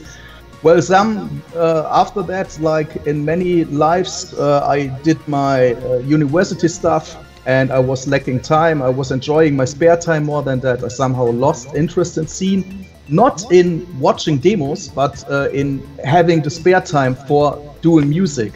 And so, I did a break for several years, and so to say, my comeback was I think in 2012 or 2013, when Trias, who is on the chat as well today, was one of the guys, together with Ramon from Desire, convincing me to get myself back into scening and doing music. And one of my first musics I did was then a co-op track I did with Trias, and from there, I was catching the fever again.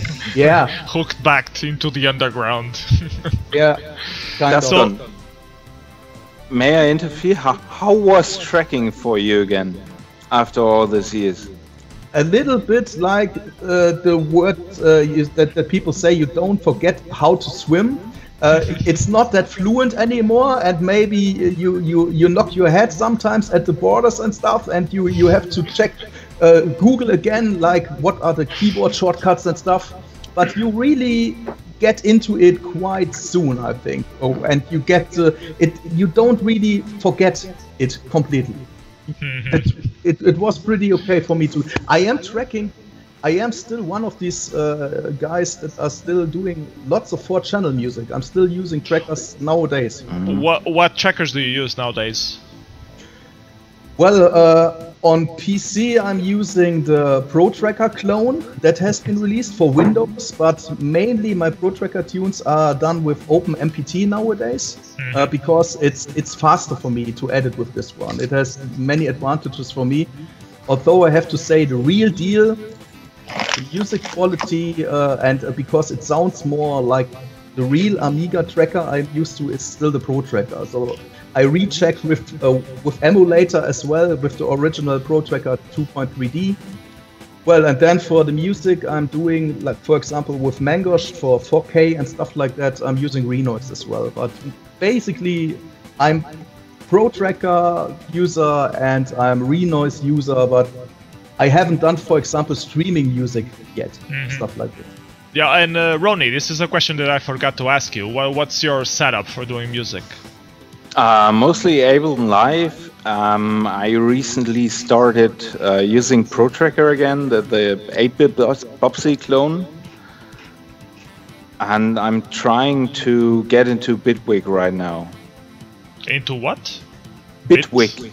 Bitwig Studio, yes. Okay. It offers much more better editing tools than Ableton Live, for example. Okay, I don't know that one. I'll have to check it. Oh yes, it's supposed to be very good. Okay, alright. Okay, so Dascon, so you're back in the demo scene now. What's the demo that you're most proud of? Like, is it more recent work or the older stuff? It's a hard question. There's so many stuff I really like. We don't make life easier for our guests, you know. This is a professional show. We have to make the hard questions. Well, a production I'm really proud of is, for example, the demo 68,000 Reasons that we released as Deadliners, with which we won the Demo Days party, I think it was in 2014, because it captures the old school spirit a little bit. Ah, yeah, there you go. It captures the old school spirit. And, well, this was our approach. We wanted to get back this old school feeling, because Deadliners is a group based on Carlos Pardo, Mate, and Frederick Condolo, Soundy. We three guys, and we did this one, and we are old farts, and we said we wanted to have a good time again. We wanted to capture this Amiga feeling, and I'm really confident with this one, because it somehow fits. But for example, Mangosh, the 4K intro we did together, maybe you will show it later on. I'm really confident with this one as well. There's so much, I can't really say which is my favorite. I like it. For example, even with you, I did a demo. Yeah, Dick Tracy's Darkest Secrets. And I know you don't want to show it. I told it to you often before, but that is one track I'm really confident with as well, because it has been a fun production, and we did it. I got a lot of positive feedback from that at the party. Yeah. Like, people were like, oh, the track was really good. I'm like, yeah. And it's a fun production, and I really liked it. Really, not only music-wise. And I didn't know you at the time. I was looking for a track. I wanted a very silly, random track. And I only do like experimental dark ambient kind of stuff, so I didn't want to use my own tracks. So I just posted an ad on wanted.scene.org looking for a musician. And Dascon was one of the few people who replied and said, yeah, I make music, I'm an old fart, desire deadliners, blah blah blah. I'm like, okay, do you have random music that may appeal to nonsense material? And he has, yeah, I have this one, here you go. And like, perfect, let's use it, let's make a demo out of it. So maybe people are looking for, you know, other people to collaborate with, I recommend that you go to wanted.scene.org and post there. I mean, it worked for me, it can work for you too. I know. Virtual told me, what did you do? You wrote yourself to Wanted? I said, yeah, why not? It's cool. People really use it, and it works really, even for old school sceners. That's cool.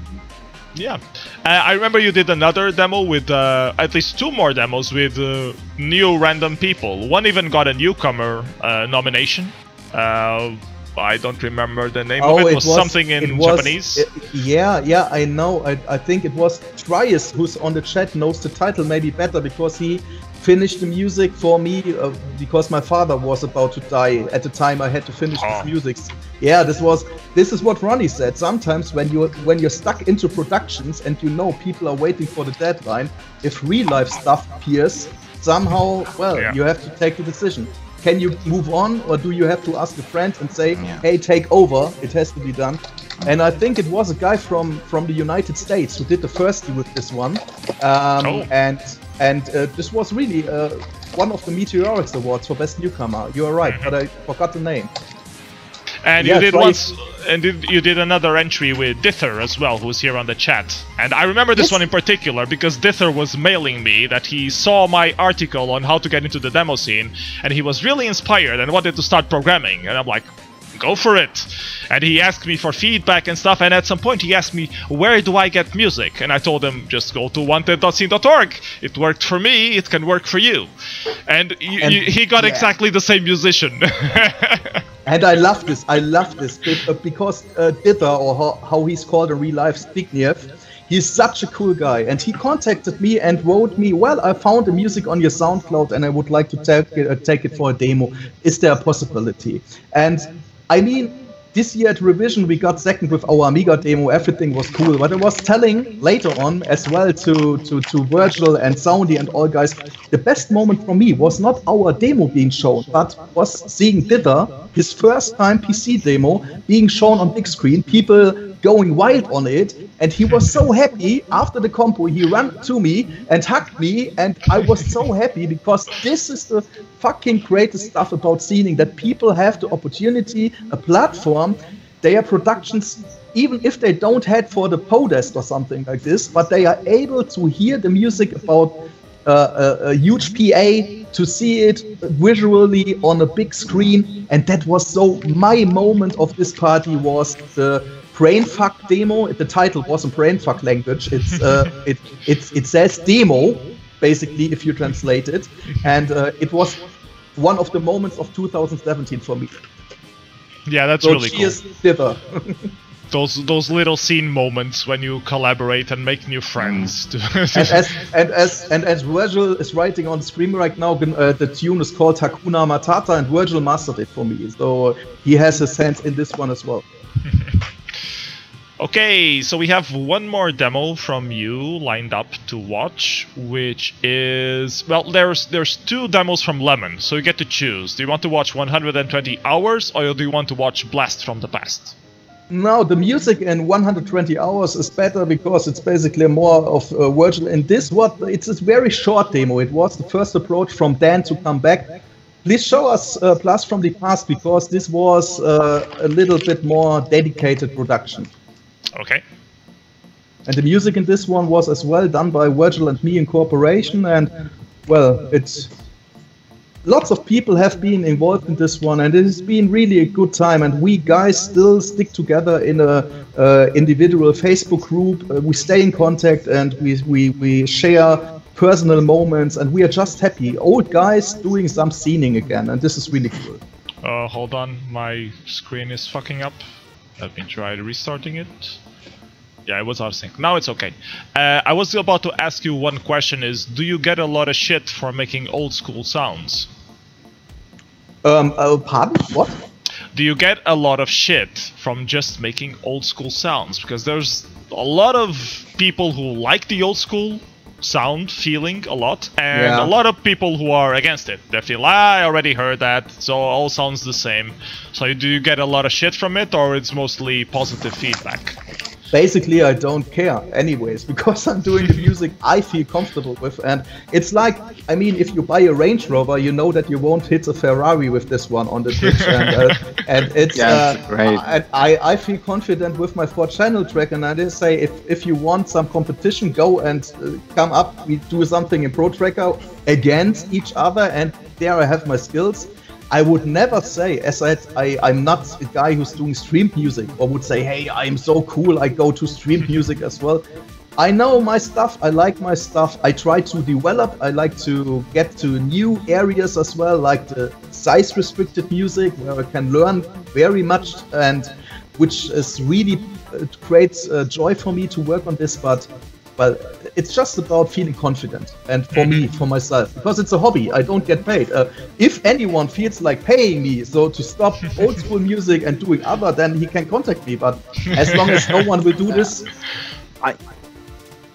One thing that comes to my mind right now is a quote by Stephen Fry from a video, things I wish I had known when I was 18, and one quote is, people who say, I'm not impressed. Oh, that doesn't impress me. Well, you poor fucks. Then just keep your mouth shut and let other people do what they like. And I'm not impressed. I like the worst. That's one of the freedoms you have in Demoscene, is that you can do whatever you like. Even, you know, if you like it, good. If you don't like it, well, do your own stuff, you know? Yeah. Make a demo about it. Yeah, make a demo about it, exactly. look at how many platforms like the C64, how many astonishing and awesome productions are still released. People don't say, hey, fuck, I have a PS4 standing here, what do I need a C64? Well, it's because it's about dedication.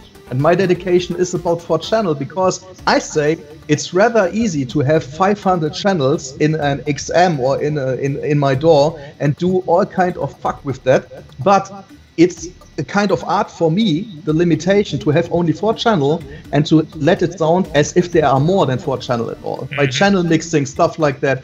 And so it's a kind of art. Tracking is a kind of art for me, and I like these limitations because it's the challenge you put on yourself. Yeah. Yes, definitely. So, important question: are you doing stuff for the ST compo at Evoke?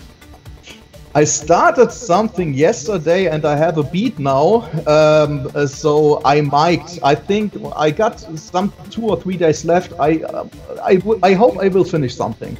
I have just the beat yet, but maybe I will do something. And all of you guys are coming to Evoke, right? I am going, yeah, on Saturday, most probably. No, I'm not going. I'm entering through Dascon, but I'm not going, unfortunately, no. Why? You have work? Yeah, man. I've taken all my holidays. As I said, I was playing visuals at a festival. I did a talk in Germany on ray marching, actually. Yeah, I played visuals somewhere else as well, so I had to take time off to do that. But I got paid playing visuals, so it's cool. Like, it's like a holiday when you get paid, so it's pretty cool. But yeah, unfortunately, I can't come. We can actually move to your part of the show, Evil. So you're Evil. For those who don't know you, I mean, RP is a little more known on the demo parties. Dascon, I guess some people know, but no one really knows you that much. So who are you? What do you do? How did you get involved into the demo scene? And what's this that we're watching right now? This is kind of how I got into 3D. Well, I got into 3D graphics, coding graphics. I guess originally I'm like started as a graphic designer, web developer, picked up loads of code, and then I wanted to get away from working advertising as a web designer.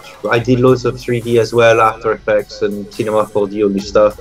But then I came across this German programming language actually called evvvvil, hence my name Evil with 4V. It's also called 4V. Oh, so that's why the 4Vs are there. Yeah, that's why it's a nod to the programming language I've been using. It's kind of a toolkit, it's kind of a programming language. In fact, a guy who was a massive fan of V4 is Unz, or from the Quite guys, yeah, the Quite. It's great for making 3D graphics live, for chaining shaders. I got into coding shaders through V4. And recently, well, I got really good at it. I guess now I work as a creative coder in like an art studio in London, and I do art installation, I/O stuff, particle things with the Kinect. Also a lot of Unity. I do a lot of Unity now as well, artworks and 3D scenes and stuff like that. But anyway, so I got in the demo scene through. Well, I mean, I'd love to, you know, the joke is that I'm only 24, 25, and that's the reason why I'm a newbie demo scene. But obviously it's not true. I'm actually old enough. I'm, 37. I have had an Amiga, and I have seen demo. I wouldn't say that's what got me in the demo scene, but I certainly knew about demos from the age of 10, watching them on the Amiga. I'll be honest, I can't even remember any of them, but I remember being... So why weren't you interested in making them then? I was very interested. I would have loved to know how to make them, but I grew up in a little town in the northeast of France, and near Champagne County, and basically I just didn't know anyone. And as you guys all know, at the time we didn't have the internet. I just saw demos from people passing games, and they are passing demos, and I was like, oh, what the fuck, how'd you do this? But no one knew. And so anyway, that's done and dusted. Then I got into skateboarding loads, whatever, and I did my job. But then eventually, when I got into V4, I came across Demoscene again. I thought it kind of disappeared, but suddenly I'm seeing all these demos, especially from Uns and people like that, because they were doing stuff in V4. And then I watched loads of demos, and then I was always basically admiring it, you know, from 6 years ago when I got into V4, I was always admiring the demo scene, thinking, fuck man, it's, to me, it's always been the highest end of live 3D graphics. But I was always doing input-output stuff, coding, and then eventually doing loads of ray marching stuff. And Ramon from Desire basically spoke to me after seeing some ray marching stuff that I put on a Facebook group, and he was like, "Oh, are you in the demo scene?" I was like, "Oh, I'd love to." So he invited me to come along, and this is when I did this demo. This is my first demo, which I entered at Revision with Dascon. What place did you get with this? Do you remember? 10th. Okay. Well, it was a tight competition, so I guess you can still be proud of it. I am very proud because I managed to do it all in time, and basically also Ramon wrote me into this only 1 month before Revision. So and I didn't know anything about C++ coding. Although to be fair, it's more about shader coding 4K, which is why I wanted to do. I want to do 4K because actually the C++ is just a shell framework.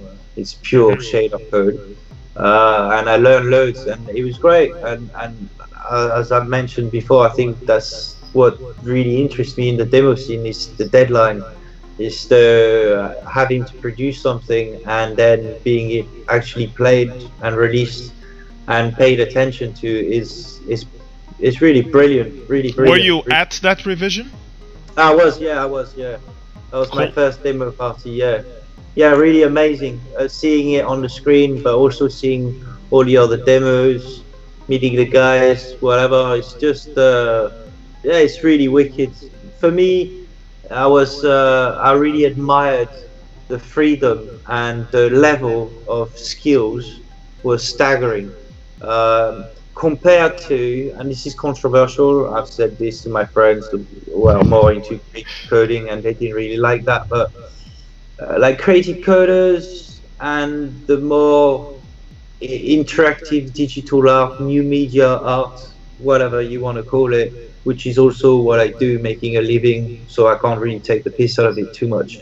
But a lot of it is quite pretentious, and people can get quite pretentious and so up their own ass that they have a serious lack of technical skills sometimes, and that bothers me because in the demo scene I thought the level of technical skills was incredible, the best I've ever seen in any scene ever, much higher than in other scenes. I do a lot of, I don't know, whatever, I do visuals as well, like DJ, whatever you want to call it. I call it doing visuals because I play generative and procedural content mostly, but you know, again, people get quite pretentious in there, and this is some of the VJ stuff that I play that we're seeing now. And really brilliant stuff, mate. Yes. Thanks, man. It's actually a mix of ray marching, Demoscene style stuff. And this is made with VVV? Yeah, it's made with V4. So it's a mix of ray marching, the background is all ray marching, Demoscene style landscape, and then the splines that you see twirling and the particles are made of a chain of compute shaders, geometry instancing, custom particle system made with compute shaders. And the beauty of VVVV is that you can mix all this with ray march. It's really versatile and especially great for chaining loads of shaders, and it has a surprisingly high frame rate. And here you can see actually that's me in front of the Kinect. So that's a Kinect point cloud I made with compute shaders, which I did incorporate into my live set when we were playing with a gas mask and all this stuff. Cool stuff. But anyway, impressive.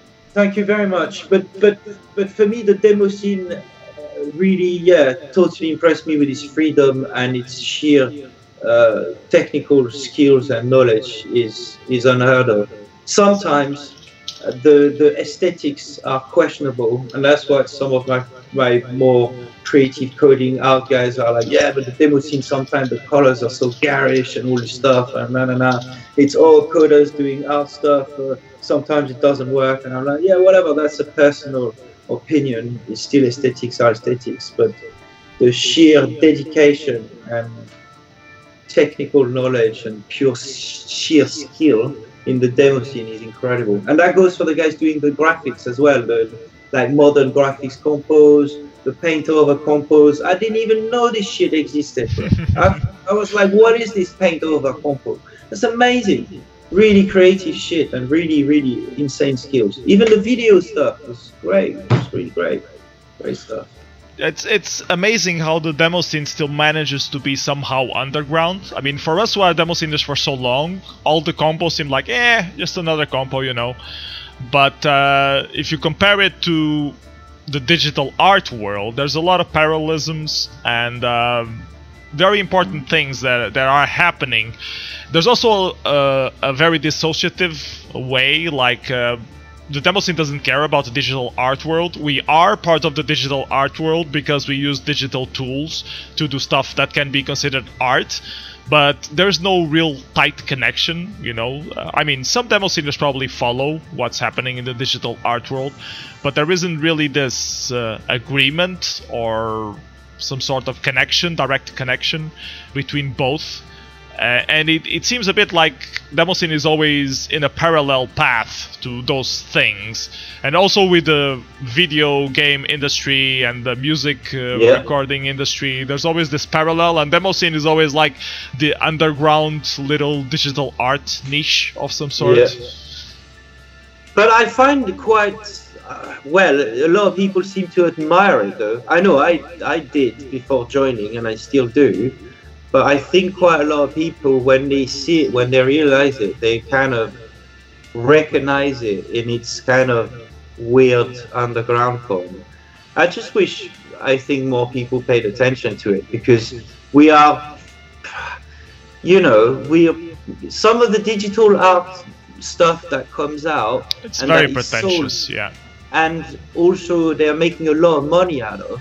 Yeah. And also some of the stuff is quite similar to a demo, like you know, you could be selling stuff that's just kind of real-time 3D graphics stuff, right? I remember almost like 10 years ago there was this thing called the $300 screensaver. There were some effects for, I think, for the iPad that were being sold by either $300 or $150, and we took a piss out of that and decided to make a compo of that for the demo scene. Like for $150, there's the competition. If you win this compo, you win $150, and everything is released for free because our art is free, unlike the digital art. And there's this whole discussion where the digital artist guys, obviously, they want to feel valued because that's how they make their living, so they need to put a price tag on things.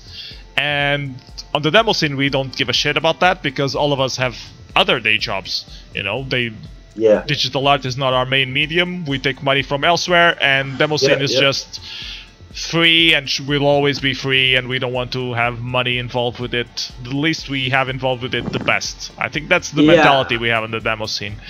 So there's a bit of a clash there. Like, you want to monetize and you don't want to monetize, but you're doing the same kind of thing. Even often a lot of demo scene effects are a lot better looking than those art installations that you sometimes see. But so sometimes, but you don't really know. If you see some modern demos, and if you know that many people that are doing modern PC demos are working in the game industry, you don't really, I think it's hard to say what part of that production maybe is being departed from their work as well. You don't really can't say. You don't know. Maybe they use part of their engine they use for games, for example, for parts of demos.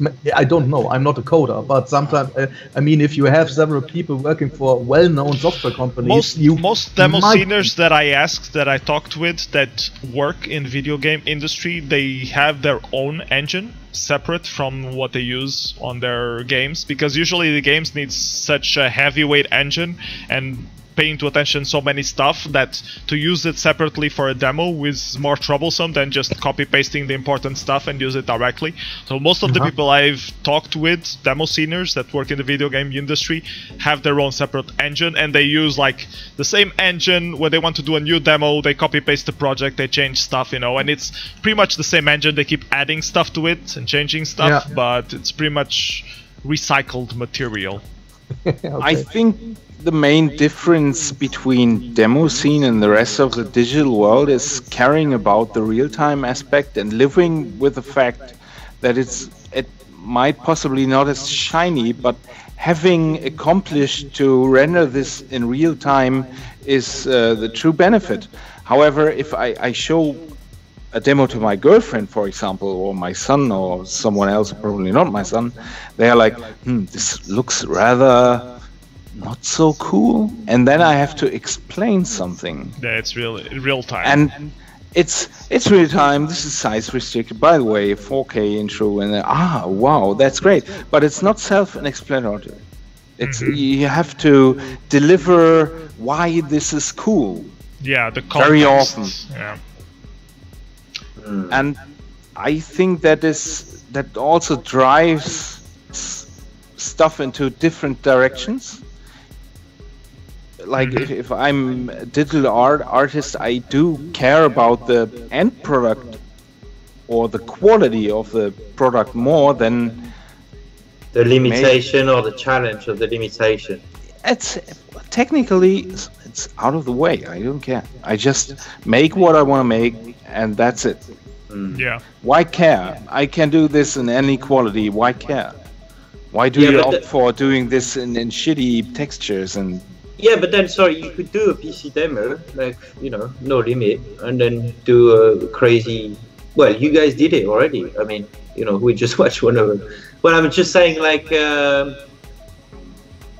it's unfortunate for the smaller stuff or the old school stuff that you have to explain it and stuff, I think. But I think as much as we want the whole freedom, we enjoy those limitations, and I think for me, I find actually that's why I find 4K 64K more interesting than PC demo. Alchema is mentioning an important thing. Yes, exactly. Alchema is mentioning an important thing on the chat, that most people also have trouble with the question of what's the purpose of the demo, because with a game, you know what the purpose is to entertain you, to spend you some time, but what's, you know, you're not making it for the money, so why are you making it? You could be doing something else. It's a great question, $1 million question. Did anyone ask Van Gogh why the fuck he's cutting his ear off and paint pictures and dye without anyone giving a fuck? No, Wasn't that because he's of a love? major artist right now. Maybe it turns out in 100 years that all this stuff we made right now is super exciting art and whatever, who gives a shit. The question for purpose... Didn't Van Gogh cut his ear because of love? I heard about that. I think he cut off his ear because he was fucking crazy, but he's making a very good point. Ron is making a super good point though. But can we talk about legacy as well, or I mean, because you're mentioning it here as well, or is it just about the demo? I mean, is the question just about the demo? Like, why do we make this one demo? Why do you make art? Yeah, because you want to. Well, yeah, because it's important. It's important to you. Yeah, it's important to, I don't know, you feel good by expressing yourself and trying to... Well, the definition of art, the definition of art is to question things, either yourself or the environment around you. It's to make you think, to make you question. So you want to express yourself as well. You want to express some things creatively. It's a reflection. Show to people, but you do want people to like it, though. I mean, I'm sure no one would argue that you want people to like it. So why do we release one demo, or a demo would be because we want people to be, you know, stoked by it. You know, we want people to think, wow, this is wicked, you know? and go, wow, that demo was wicked, and you know, that's cool, because then people go, man, what you made is important. I tell you what, I played visuals with this a week ago, and this crazy Georgian kid, Georgia near Russia, came up to me. He was really high and stuff. He was funny, and he said, man, you know, there's two types of people in the world. There's people who just, you know, do work and stuff, and there's people who create art and influence people like me. That's amazing. And I was like, shit. He was trying to say, don't be fooled by, it's actually quite important what you're doing, because I've been watching it for the last hour and it's already influenced me. It's already changed my view on those visuals, or whatever you want to say, this subconscious even. You want to reach people. Yeah, that's right. That's right. I think demo's great because it's on the screen, so you can toast them. You've got an audience for it. It's up for you to fucking grab them. It's communication in a way. I mean, art is communicating. It's trying to say something to the world, and whoever gets it, and even if there are only a handful of people who get it, if they still get it, why not? Even if nobody gets it, I mean, what's the benefit of making art? It's just a matter of expressing your fucking self, isn't it? Yep. Yeah. And I find the question totally useless. That's like, why do you breathe? How about stopping breathing, you idiot? Because I can. I think most of the people who ask that thing about purpose are people who are used to the consumer life, you know? They think any other stuff you do besides having fun is work. Motivated by money, yeah. Yeah, and they see Demoscene as being work because you have to do something, so that has to be work. So I think those are the people who miss the purpose of that. But I don't know. But after all, I mean, it's a hobby. When I go with my dogs in the park nearby, I see people playing boccia games and stuff like that. After all, it's a kind of work as well. They have to move, and so it's just a hobby. And we have our hobby is to express ourselves with what we are doing, with coding, with doing music, with doing graphics. And I think there will be people that are using the scening for maybe even for self-esteem. That might be true as well. People that say, I need a competition and I need to have the feel being amongst the best with the one when I try to come up with other people at parties and stuff to have a good result and stuff, to feel better like this. And there will be people that just say, I don't care about results, just about doing something. I think the question is, it's hard to answer. It's just a hobby for me. It's just a hobby. We do it because we like it. True story. Yeah, Branch just answered on the chat. Demos are good. Ronnie does. As long as they make your neurosis park. Okay. I'm trying to get through all of this. I think that it doesn't matter if you want to be the best or what the fuck. In the end of things, you have to create something, and I can totally relate to what evvvvil said. Like, there are two kinds of people: those who consume and those who create. And there is a yearning to create inside of me that I can't sleep if I don't create. Yeah, that's the problem. I really wonder if, because for me, I always thought that was normal in all people. Everyone felt the need to create, but that's not true. Some people are really comfortable just being consumers. I don't know if they're just numb. Yeah. Have you thought about that? Yeah, I don't think you can expect everyone to be enjoying being creative and stuff. I think maybe we should cherish that, in fact, because I'm very much enjoying it. But I think a lot of people find happiness in other ways. For me, for example, I'm not going to say that, you know, I'm this kind of hippie who never buys anything. Like, I'd be very happy to spend my money if it's in some kind of equipment that I can be creating things with. You know, like for example the HoloLens or something that's like $3 grand. I'm not saying I have bought it, but I wouldn't mind if I had the money buying something like that, so I can, you know, just play with it in the sense of not play with it as a video game, but create shit with it. You know what I mean? I mean, I bought the Oculus Rift and all that, the developer kit, as soon as they came out, just you know, to create shit with it, not to. I see my mates, they bought it now to play video games, and they are bored of it after a month. So they buy something else, and then they're bored of that. You know what I mean? What if being a consumer is being numb? We're all born creative. We get up, we race, and we doodle, and we draw. And we all do. We are all growing up doodling stuff. And we do. What if being a consumer is a sign of being fucking depressed human fucking being? I'm going to play Consume again because it's important, the demo. Because this is exactly what we're talking about. Yeah, what if being a consumer is being a disabled human being? Just saying. What if? What if? Think about it, guys. Try harder.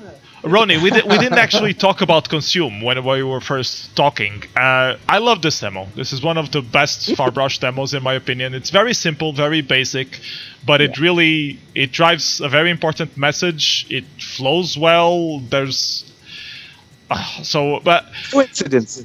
Yeah, I was watching the Evoke 20 years stream, and they didn't play this one, and this actually won Evoke in 2000.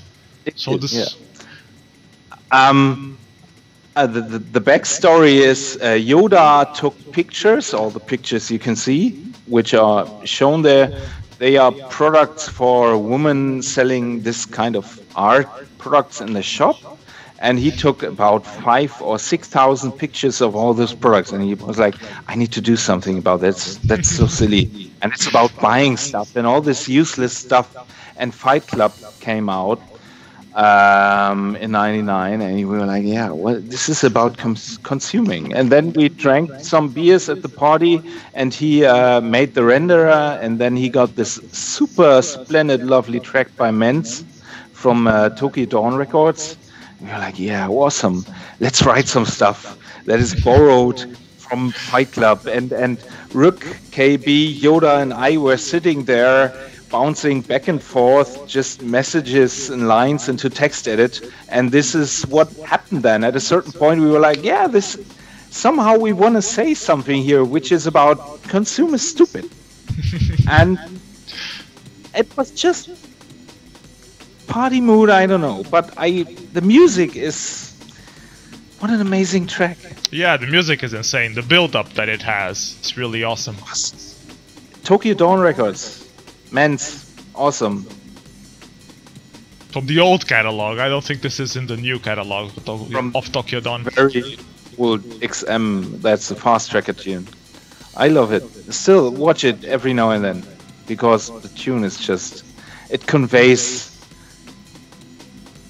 something, I think, alongside with, yeah, and that's also, it matched the entire idea of farbrausch so well, because I mean we started with consume and products and all this stuff. It made perfect sense back in the day, and it's a really core group effort, this thing, and it's not pretty, or the font is Arial, I think, and the colors are watercolors, and it has these ugly palette rotation, whatever effects.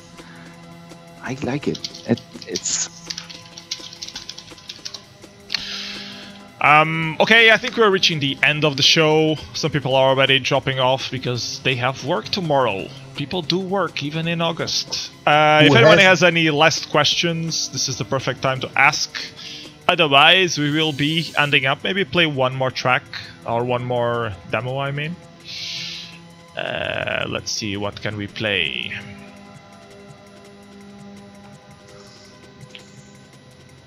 Oh, I know. We can play Global Trash 2 by The Silence.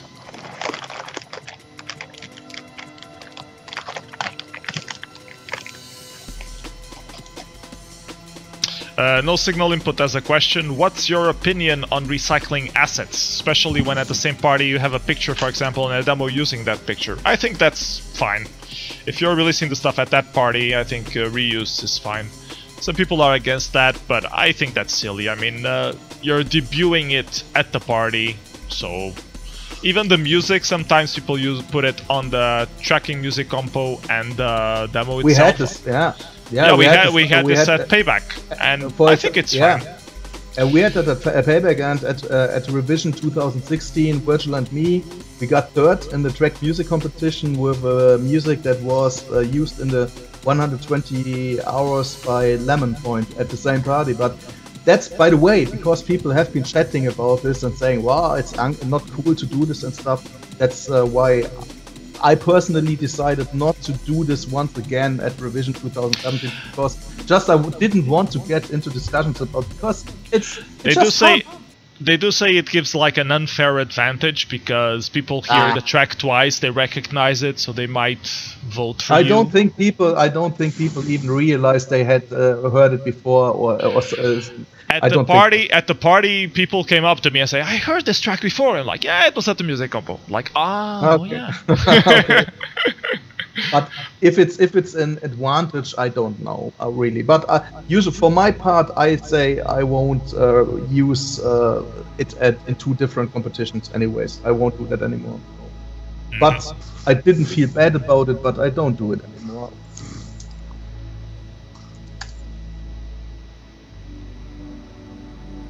Okay, and why is this demo important to you guys? You were talking about it during the pre-show, so you have to repeat your talk now. I suggested it for the playlist.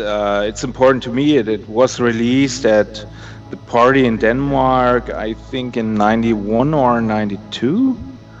And it's just for Kids soundtrack, super techno, EBM, Kid Baller. And they pushed the limits of what I thought was possible in terms of visuals, with all the feedbacky stuff. I mean, Amiga was standard in PCs, and look at it. It's just crazy. You can do that stuff at home? Wow. Crazy. I have to say, maybe that might be another topic for now, but that is one of the best things for me about going to demo parties nowadays still, because I mean, we all grow up being old school sceners, 1991, 92, something like that. So, for example, music, speaking about music, I grew up with Firefox, Enigma, Phenomena demos and stuff.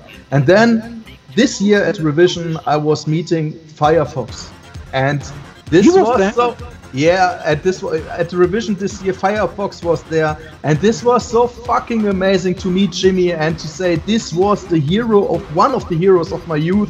I know his Enigma tune, everybody knows it, and this guy is standing in front of you. You are having a beer with him, and this is what keeps the scene spirit for me still alive after all these years. It's so cool to meet these guys you just knew from your discs.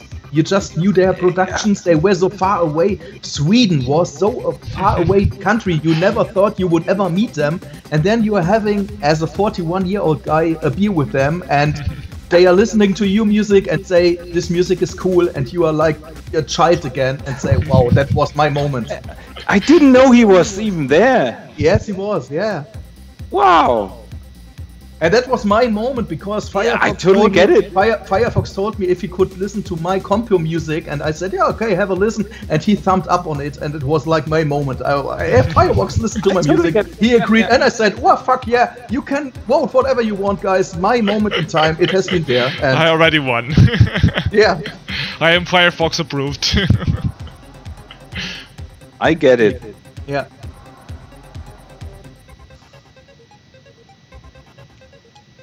I'm not your Atomic Playboy. No, not yet. Bring on the sample. Mangosh, you are still there? Yeah, I'm still there, bro. I'm just enjoying the demo, bro. Super sick, bro. Reminds me of my old Amiga days, bro. Cool. Amiga in the 90s had this rave culture about it as well. That there were a lot of demos with, which we call them rave demos nowadays. By the way, I met Vesori last weekend in Berlin at a club. Diormas. That Saint is the best Diormas demo. I really love Saint.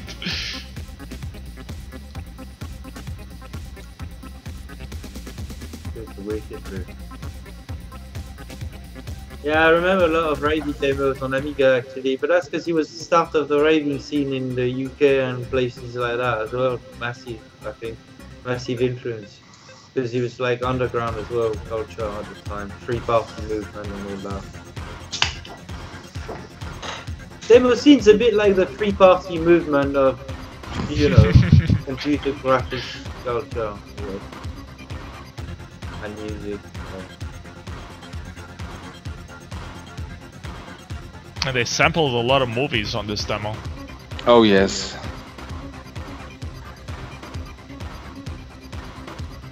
But that music. There was like, wow, front 242 kind of music inside the demo with, and it didn't sound sucky. Wow, crazy.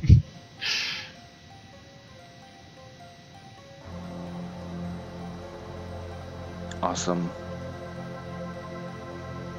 And just the kid ended up doing a very proficient career making soundtracks for video games.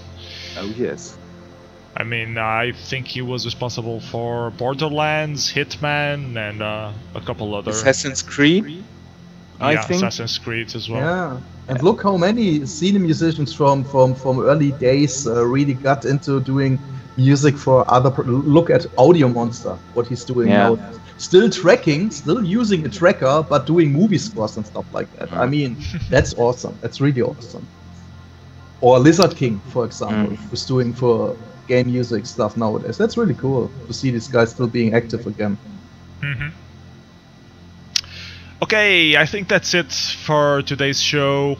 So thank you everybody for joining us. Our viewers, obviously our guests, Roni, Dascon, and Evil, thank you so much for joining us today. It's a great show. Thank you very much. Thanks so much for showing up. Yeah, see you two guys at Evoke. And let's have a beer. Definitely, and Mangosh, I will listen to you to shrink the music. Yeah.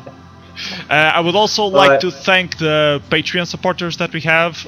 Puncture, Geoff, Paul, Young, Popit, and Jakub Pomulski. They helped me out a little bit organizing this regular show, so props out to them. If you guys want to help me out on Patreon, just go to patreon.com/bsenough, and there are some tiers there that you can support. Other than that, see you guys at Evoke. If you don't have your tickets, please buy your tickets now. It's important that we all go there and have fun and all that jazz. So bye bye everyone. Take care. Alright. See you later. Cheers. Ciao.